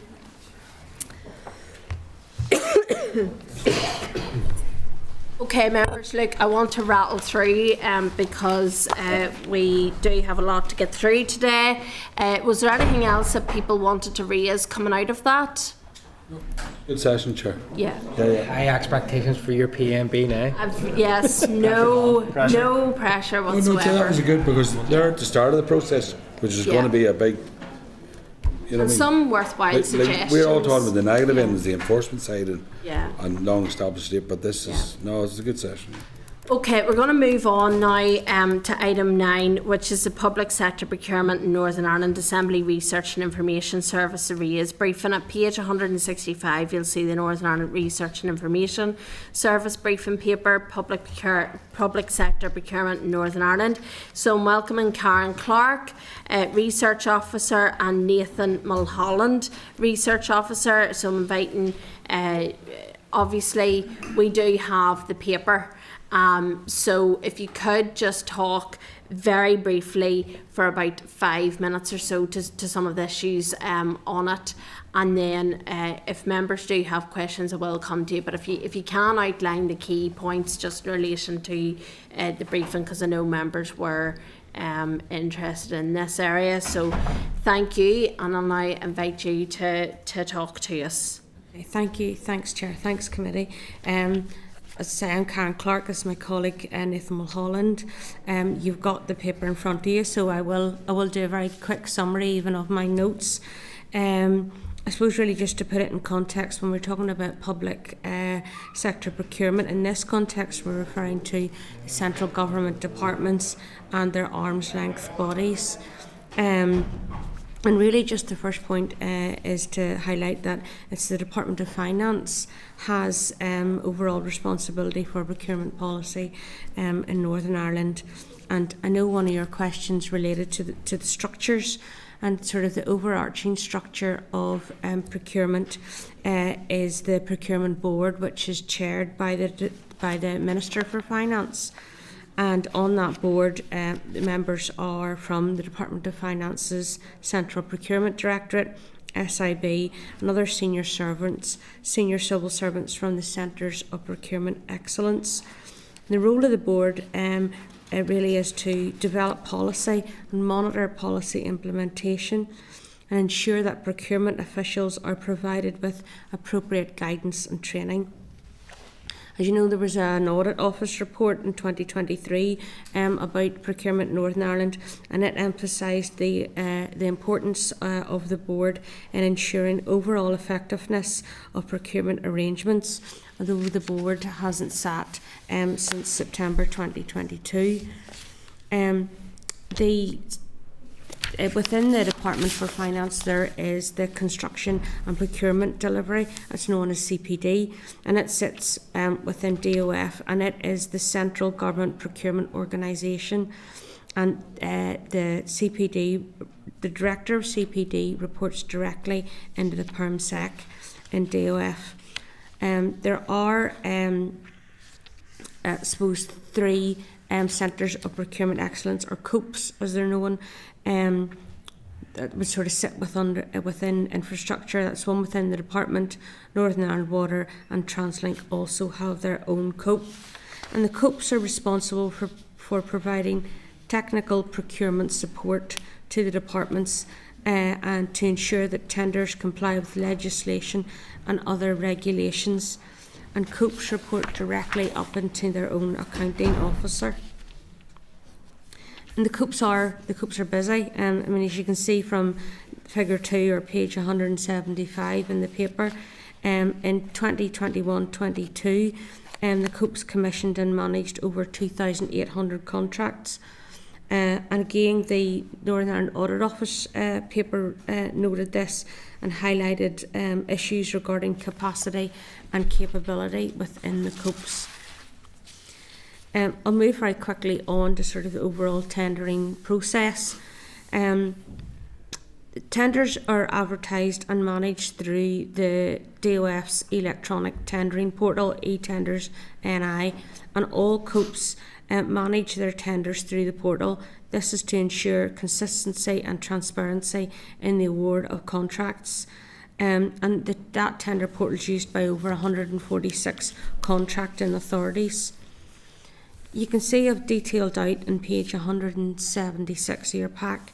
There's 6 different ways in which a contract can be procured: open procurement, restricted procurement, competitive procedure with negotiation, competitive dialogue, innovation partnership, and competitive procedure without prior publication. So that's the main sort of types of tender processes. When the tenders then come in, there's this 2-stage evaluation process. The first stage is the selection of economic operators, and this is done to determine the economic and financial standing of bidders, as well as their technical profession and professional ability to deliver the contract. There are a number of factors that would exclude economic operators at this stage, such as offences relating to fraud or corruption.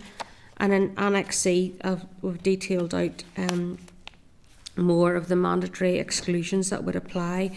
And that's the self-reporting stage. Bidders are expected to go through, it's almost like a questionnaire, and report that they would not be excluded. Then you're moving on to stage 2 of the process. This is an assessment of how the economic operator has proposed to deliver the contract in question against the criteria that has been set out in the tender documents. The Department for Finance provide guidance for all public bodies who are tendering, and the guidance include factors such as establishing panels to assess bids, and they also provide guidance including that these panels should include an expert in the relevant field.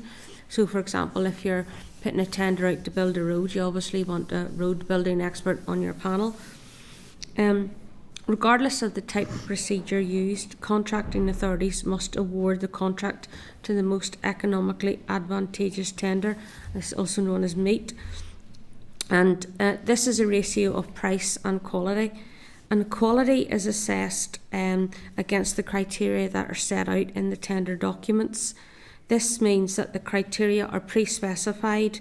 They're in the tender documents that are issued to bidders, and the bidders respond to that. And then once stage 2 is complete, the awarding authority who issued the tender can ask the bidders to provide documentary evidence of their financial status or other documentation such as insurance, and that's at stage 1 of the process. Failure to provide the evidence can impact upon the award decision. So I'll just move very quickly on, give you a very quick overview of policy. The Procurement Board is responsible for developing policy initiatives, practice and advice for endorsement by the Assembly. The public procurement policy applies to all departments and their arm's length bodies. As you can see in page 183, of your pack there, we've summarised the 4 main pieces of legislation, and the legislation was designed to comply with EU standards. However, it's all going to change in February 2025 when the new Westminster Procurement Act 2023 comes into force. So in February 2025, all public authorities must align their procurement practices to the objectives of the Act, and this also applies in Northern Ireland. Following the enactment of the Procurement Act, the United Kingdom government then drafted a procurement strategy, for England and Wales, but there's no equivalent strategy currently for Northern Ireland. I'll hand you over to Nathan, who can give you a very quick run through the PAC and the NIO reports. Thank you, Karen, and thank you, committee, for having us here this morning. I can be very quick on these 2 sections. Thank you. No problem. So in terms of section 3 and 4, they look at 2 reports, one by the Northern Ireland Audit Office published in April 2023, and a recent report by the Public Accounts Committee of the Assembly published in November last month. Across the 2 reports, we identified a number of recurring issues that have been identified. For example, both reports highlight capacity and capability across the public sector procurement. A formal review process and structures is required. Additional work is required to ensure accurate and timely procurement data and metrics, which provide for effective reporting and oversight. And notably, a lack of a procurement strategy was a key weakness identified in both reports. Just on those points, that the recommendations on terms of the Audit Office report you can find at Table 8 starting at 189 in the pack, and for the Public Accounts Committee, those recommendations can be found at 193 in the pack. In terms of the Audit Office report, we also have a response from DOF, and those responses in the 4 recommendations that were provided by the Audit Office, DOF has accepted all those recommendations. Really, I think that's a brief summary of that, and I can stop here and we can leave questions for the committee. Super. Look, thank you so much, because I know the committee were really keen to try and understand this, and as the table says, there's a vast amount of contracts that are certainly with the Department of Infrastructure. So and also we're quite keen, and when we're looking at road development and all of those things, that we actually see key governmental executive flagship projects actually happen, and the procurement is key, obviously, in relation to all of that. So thank you for a very informative paper which helps us understand the procurement process. I just wanted to check in terms of 1.6 in your paper, and you outlined the 6 procurement processes. What dictates what procurement process is used there? Is it the size of the contract, or is it the nature of the contract? Well, both. Okay. For example, there's a very restricted, the 6th one there, for example, is very restricted. So competitive procurement without prior publication. So that's one that doesn't go out publicly, and that would only be used in very limited circumstances. So say, for example, if someone built something and they're the only ones that know how to fix it, then that would be, you would use number 6. Most are open procedure, so they're published publicly on e-tenders. And then there's the different what the European Union would call OJU threshold rates about the value of the tender.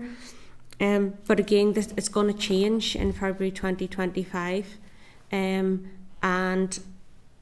I'm not clear at this point if the new Procurement Act will change any of these 6 ways in which tenders are put out.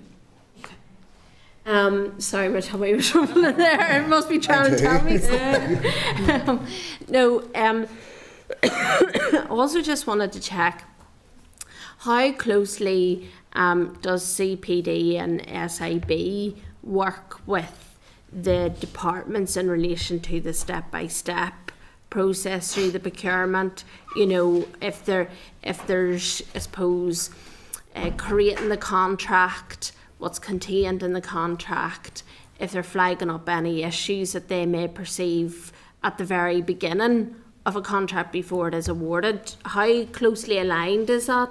And I'm really not sure, because it's not.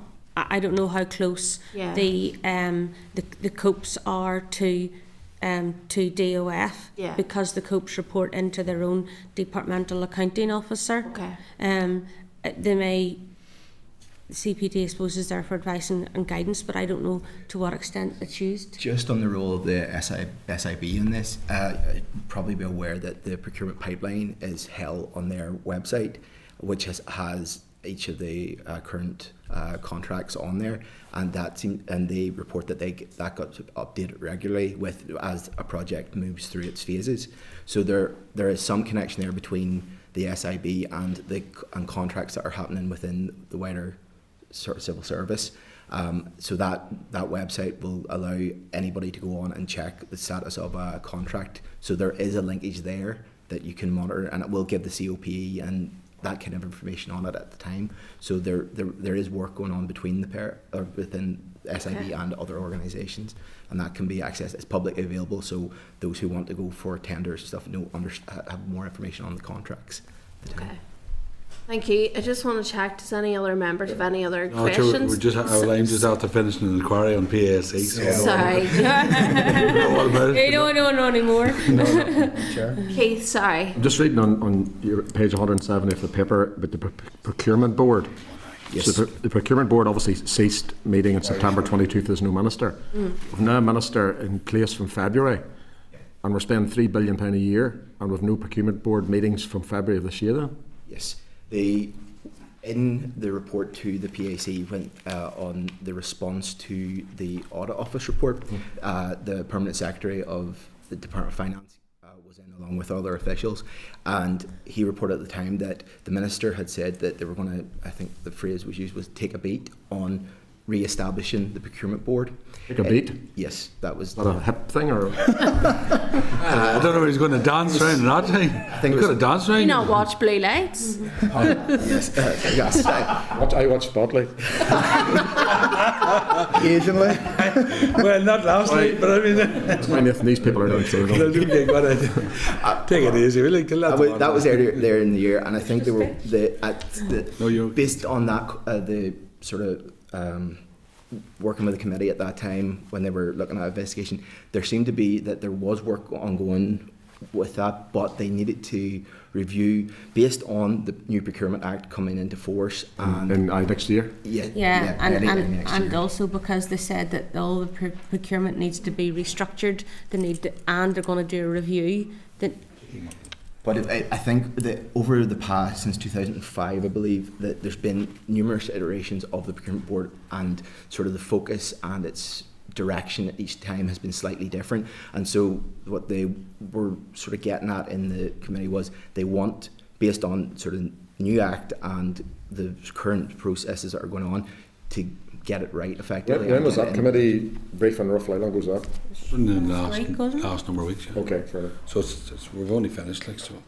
Thank you, and apologise for the rest of these people. Thanks. Deputy Chair. Yeah, thanks, Chair. Thanks so much. That's really useful. Like Cathal, I was involved preliminarily in the PAC before I left it, but we did a deep dive, but this is really useful additional information. Just in terms of the new procurement regulations that are coming in, I haven't looked at it in the last few weeks. Is there any more preparatory work that has been done ahead of that, or do they have to wait for the entirety of the information to come out? Is there any works that can be done to prepare for those changes that they're expecting? The Cabinet Office have released a lot of guidance and documentation knowledge drops papers, and it's available, and it states how the Act applies to Northern Ireland. Yes. So it does differentiate. Yeah. So I don't know to what extent either the departments or the COPs are using that information. I've read that information. It is very useful, but only if it's being used. That when it comes in, they're ready to hit the ground running, and that I think is a key issue. I think in terms of and it might be that same committee meeting that I'm discussing, but they discussed the idea of transparency will be being a key factor within the new Procurement Act, and the work to tender for reporting mechanisms, and that they've went and have taken all, I think they've tendered for the same organisation or company who's doing the work for the Cabinet Office to do for England and Wales. So there's work there to establish that system as something that is moving forward to be in place for a certain aspect of the Act in terms of that wider transparency act. But again, other work maybe I'm unaware of in terms of the research we've looked at so far. Okay. No, that's useful. Thank you, Chair. Thank you very much. Luke, thank you so much. I don't have anybody else that's indicating. So, Luke, thank you. All that's left to say is we really appreciate the work that you've done. And if you can, please pass on to your team members as well. We appreciate all the briefings that we get from the RAISE team, because they do really help in terms of our learning of the issues that we're discussing in the committee. So please, on behalf of ourselves, wish them all a happy Christmas from us as well. So thank you. Enjoy it. All the best. Thank you. On schedule, Chair. Keep her lit. Yes. Thank you, Deputy Chair. Right, item 10. Right, okay. We're nearly there. Santa's coming. So, item 10 is Department for Infrastructure 2004. Or sorry, 2020. We're going back in time. Department for Infrastructure 2024-2025 Business Plan, Quarter 1 and 2 Monitoring Written Evidence. Page 205 is the Minister for Infrastructure cover letter. At page 207, Annex A, Quarter 1 and 2 combined. 2024-25 Business Plan Monitoring Report, October 2024, and at page 212, Annex B, the Summary Progress Report. And 4 members of the committee wrote the department on, following its meeting on the 18th of September 2024, to request an update on the progress of actions contained in the business plan following completion of Quarter 1 and 2 monitoring when available. The report highlights that by the end of Quarter 2, 3 of the 19 actions have been achieved, 12 are on track to be achieved, and 4 were delayed. So the more that I looked at it, the more I thought, right, what's going on here? And in terms of the committee and our scrutiny work, when it's coming up to the budget, I thought it would be good that maybe that we seek to invite DFI officials to provide an oral update on the progress against the business plan. So are members content with that? Content. Thank you. Okay, item 11 is the private streets inspection fees consultation. Department for Infrastructure written evidence. At page 214, Minister for Infrastructure cover letter. At page 215, Appendix 1 consultation paper. At page 247 is Annex 2 consultation response report. 4 members of the department consulted on the proposals to change the fee charge for private streets inspection fees, and on the potential introduction of a fee for administration staff to cost for bonds taken out by developers. The consultation response report outlines details of the responses received. A number of these were negative, with respondents citing an increased potential to cost to the public. The department's calculations at page 254 indicate that inspection fees would cost on average £119.35 per house, and the introduction of an administration fee would cost £21.42 per house. The department therefore does not consider that the number of affected households and the scale of the increase represents a significant cost tax burden to the public. The recommendation is therefore to proceed with both proposals subject to Assembly ministerial decision, you'll see contained, it says about the assessment of cumulative impact on households if required, and a consultation with CEF and NILGA, which I thought was interesting, because that word if required stuck out at me. So I'm seeking agreement to get to get in contact with the department to clarify what will determine if an assessment of cumulative impact on households is required. For example, will this decision be informed by consultation with CEF and NILGA? And then whether any other modelling has been done on the potential cost to households aside from the average calculations referred to, and the timescale for the increase in fees or the introduction of new fees should the decision proceed. I also came up with another question whenever I was thinking about this. I was wondering also, would there be any modelling in relation to how many properties or developments benefited from the cap on the fees at 5,000, just to see where that is at as well. Yeah, I think that was just the other wee point that I had in my head. Does anybody want to get any more clarity or want to raise anything in relation to that? That's fine, Chair. I think it's just important that we do look at this, considering it may have an impact upon constituents with cost per house, etc. So, okay. So I'm just advising members, obviously, that the Minister has advised he'd welcome any comments to inform his consideration and decision on changes to the current fees. So I'm asking members if they're content with the proposed way forward or if there's anything else. Happy? Okay, thank you. Item 12, road safety, and this is our look at grass cutting. So at page 260 you'll see grass cutting by councils, the analysis of responses. At page 267 you'll see Minister for Infrastructure response to committee's concerns regarding grass cutting, and at pages 271 to 353 you'll see responses from each council area. Advise members that following receipt of responses from councils relating to grass cutting, committee staff, and we thank them for the work that they have done on this. It's really, really comprehensive piece of work, and it's really, really interesting to see the results of that. So hats off to the committee staff for preparing the analysis of the key issues and themes, which contains a number of actions at page 64 that the committee may wish to follow up with the department. In addition to the first bullet point under maintenance and costs, the committee might also wish to seek how the department ensures that there are no areas of land for which DFI nor council take responsibility. So members, do you have any comments yet, Deputy Chair? Well, firstly, on that last point, Chair, well, to echo your comments about the committee staff, I think this is a fantastic report. There's a lot of information in there, and we could probably spend a lot longer than we have left today discussing this. There are undoubtedly areas around the country that are neither the responsibility of council or DFI, because we get them every summer, and you're running about, end up cutting them yourself sometimes. The information here is great. The memorandums of understanding, some of them do exist, some of them don't exist, some have lapsed, some are done in a nudge and a wink. It would be really good to see if that could be properly formalised, and then where the accountability kicks in. If it's sort of, yeah, we did it before, but it's lapsed and we're not doing it now because funding, and then you go round in circles as a local rep. I think that's really key. And it's connected to it, because it's hard to believe we're talking about grass cutting in December, but will not be long before No Mow May and all that caper. And we remember the discussions around that and the ambiguity that came with, is it a policy, or yes, it's good, but what about the sightlines? And then we were getting calls to get them cut, and then the DFI were saying, no, it's No Mow May, depending on where you were, and it was going round in circles. It would be really good to firm up that ahead of May. Is that still a policy? And will they be cut if it is a health and safety issue, even during that period? Because that didn't seem to be the case last year. Yeah.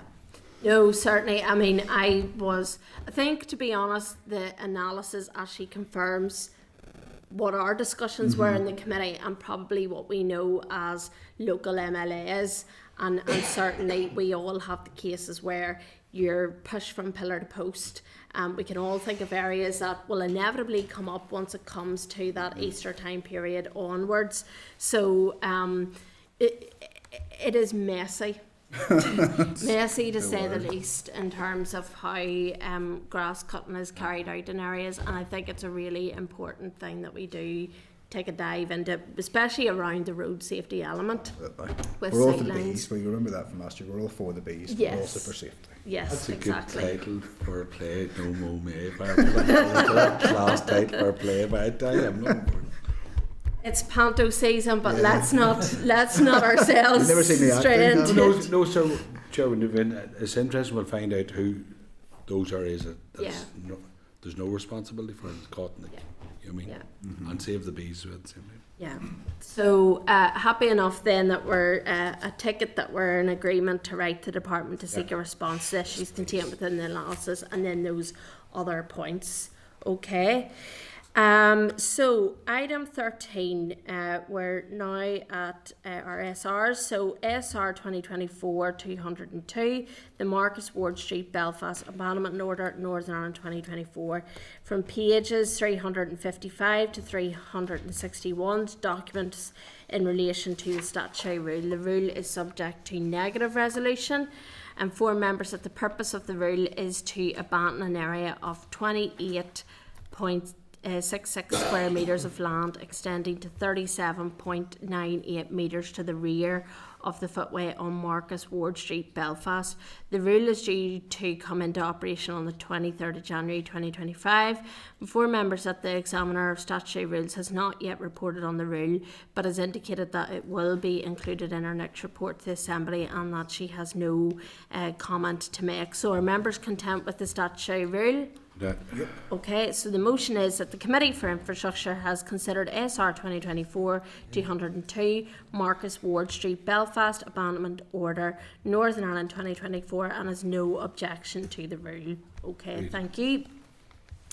Item 14 is the SL1, the Motor Vehicles Driving Licences Amendment Number 2 Regulations, Northern Ireland 2024. At page 363, you'll see the SL1 proposal for the statutory rule. At page 366, you'll see Minister for Infrastructure response regarding the non-recognition of XNI, XGB, EEA driving licence, easy for me to say. The rule will be subject to negative resolution procedure. I remind members that the committee recently considered the outcome of a targeted consultation aimed at closing a gap in legislation affecting former holders of an NI or GB licence who became resident in the European Economic Area and exchanged their licence for an EEA licence and later returned to Northern Ireland. Since the UK left the EU, UK issued licences subsequently exchanged for EEA licences were no longer covered by the definition of a community licence. This meant that the licence holder was unable to rely on the recognition provisions in NI and GB law for their EEA licence when resident. Oh, excuse me. The proposed ASR will close this gap by granting licence recognition to this group of people for as long as their EEA licence is valid. The Department confirms this is not a change in policy. Closing the gap will remove the burden of needing to exchange a licence ahead of its expiry and ensure that returning drivers with vocational entitlements such as lorries and buses experience no gap in recognition of their valid licence on returning to live in Northern Ireland. So are members content with the proposal for the statutory rule? Yep. Content? Okay, Yep. Thank you.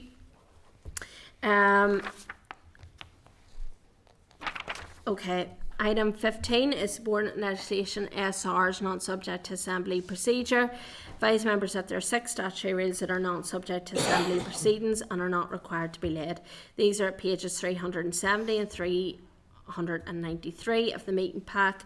They are the SR 2024-205, Weight and Restrictions Whitehead Order Northern Ireland 2024, SR 2024-206, Loading Bays on Roads Amendment Order Northern Ireland 2024, SR 2024-207, On-Street Parking Amendment Order Northern Ireland 2024, SR 2024-208, Urban Clearways Amendment Order Northern Ireland 2024, SR 2024-209, Parking and Waiting Restrictions Limit Valley Order Northern Ireland 2024, and SR 2024-210, Parking Places on Roads, Same Field Order Northern Ireland 2024. Remind members that the committee noted the proposals for the statutory rules at its meetings on the 20th and 27th of November 2024. I'm asking members, is the content to note the statutory rules? Great. Content? Okay. Item 16 is subordinate legislation SL1 not subject to assembly procedure. Advise members that there are two proposals, SL1 for statutory rules that are not subject to assembly proceedings and are not required to be laid. These are listed from pages 396 to 401 and are the SL1, the parking and waiting restrictions Belfast Amendment number 2, Order Northern Ireland 2024, and the SL1, the parking and waiting restrictions 5 Mile Town, Order Northern Ireland 2024. I'm asking members if there are any issues they wish to raise on any of the proposals. Content? Read. Yeah, so I'm asking members of the content for the proposal for the statutory rules. Content? Okay, thank you. Item 17 is the forward work programme tabled at page 35 is a draft forward work programme. Inform members that the Northern Ireland Environment Agency has indicated that officials are unlikely to be able to attend the committee on the 15th of January. NIEA have been asked to indicate which dates they will be available. I'm really frustrated by this, like entirely frustrated by this, and I think it's important that I put on record regarding this. We have seen, we got correspondence back today, again highlights NIEA, and to be honest, I'm now at the stage. This is a committee. We are a scrutiny committee. We need to understand the issues that are happening in relation to NIEA and NI Water. That's the bottom line. So I'm proposing that we write to the Minister to encourage NIEA officials to come to the committee at the earliest opportunity. I have spoken to the clerk in relation to this. There was ample opportunity given, there was ample time given in relation to, and we, like, everybody was under no illusion. So are members content that we write to the Minister in relation to this? Absolutely, Chair. In the strongest possible words, this is an account. This is a scrutiny committee. Yeah. We have asked them to come. They couldn't even provide an alternative date, Yeah. knowing when we meet. It's not. It's pretty easy to know when we're here. Mm-hmm. I think that's slightly rude, to say the least. Okay. These are important issues. 100%. We can't get to the bottom of the Northern Ireland water issues until Yeah. we speak to them, Yeah. and they're not giving us the information. Yeah, we're just going round in circles. Mm-hmm. Okay, thank you for that, members. So I'm seeking agreement to proceed with the evidence sessions as set out in the draft forward work programme and to reflect any decisions taken today. Hard to believe we're talking about 2025, but there we go. Thank you, members. So item 18 is any other business. I'm asking members if they have any other business that they wish to raise today. No? I think members, obviously given the traffic problems in Belfast, I think members will need to keep a real watch on that.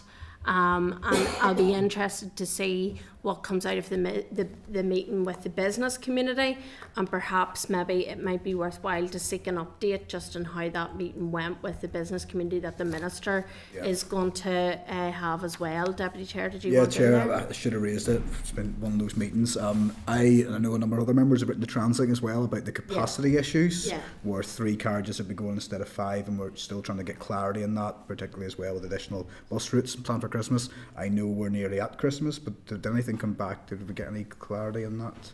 Maybe we didn't ask as a committee. I've forgotten. I've asked. Maybe I think I wrote. Yeah. But it's impossible. Can we get maybe Translink to give us an answer on that? Okay. If that's. Yeah. I know we're not meeting till after Christmas, but.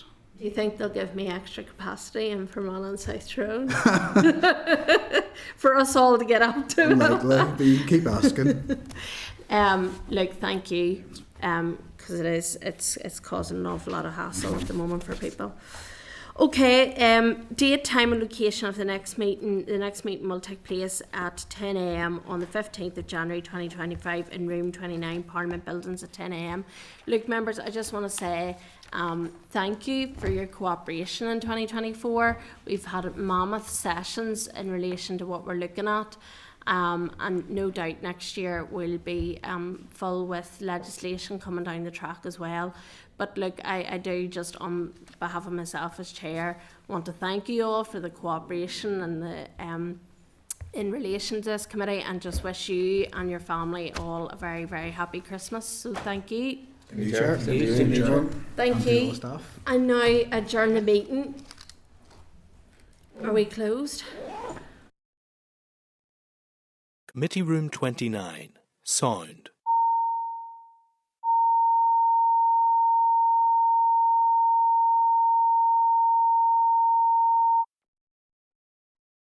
Committee Room 29, Sound.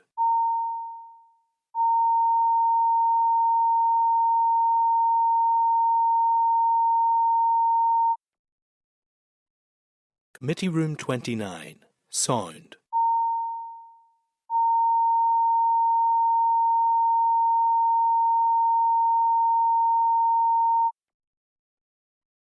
Committee Room 29, Sound.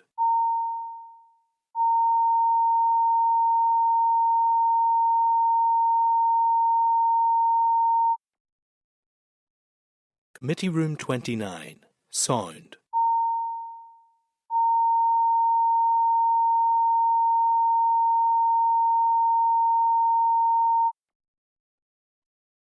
Committee Room 29, Sound.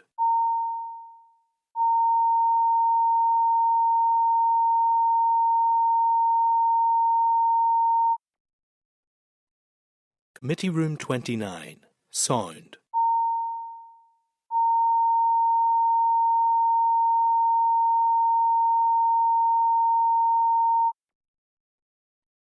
Committee Room 29, Sound.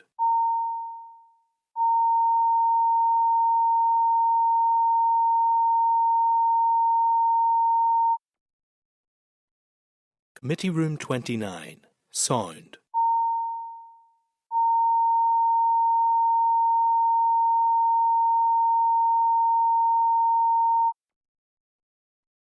Committee Room 29, Sound.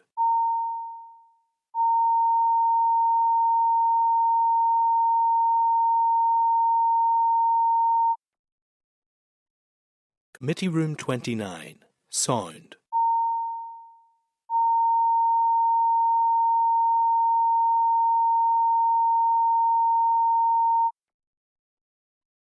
Committee Room 29, Sound.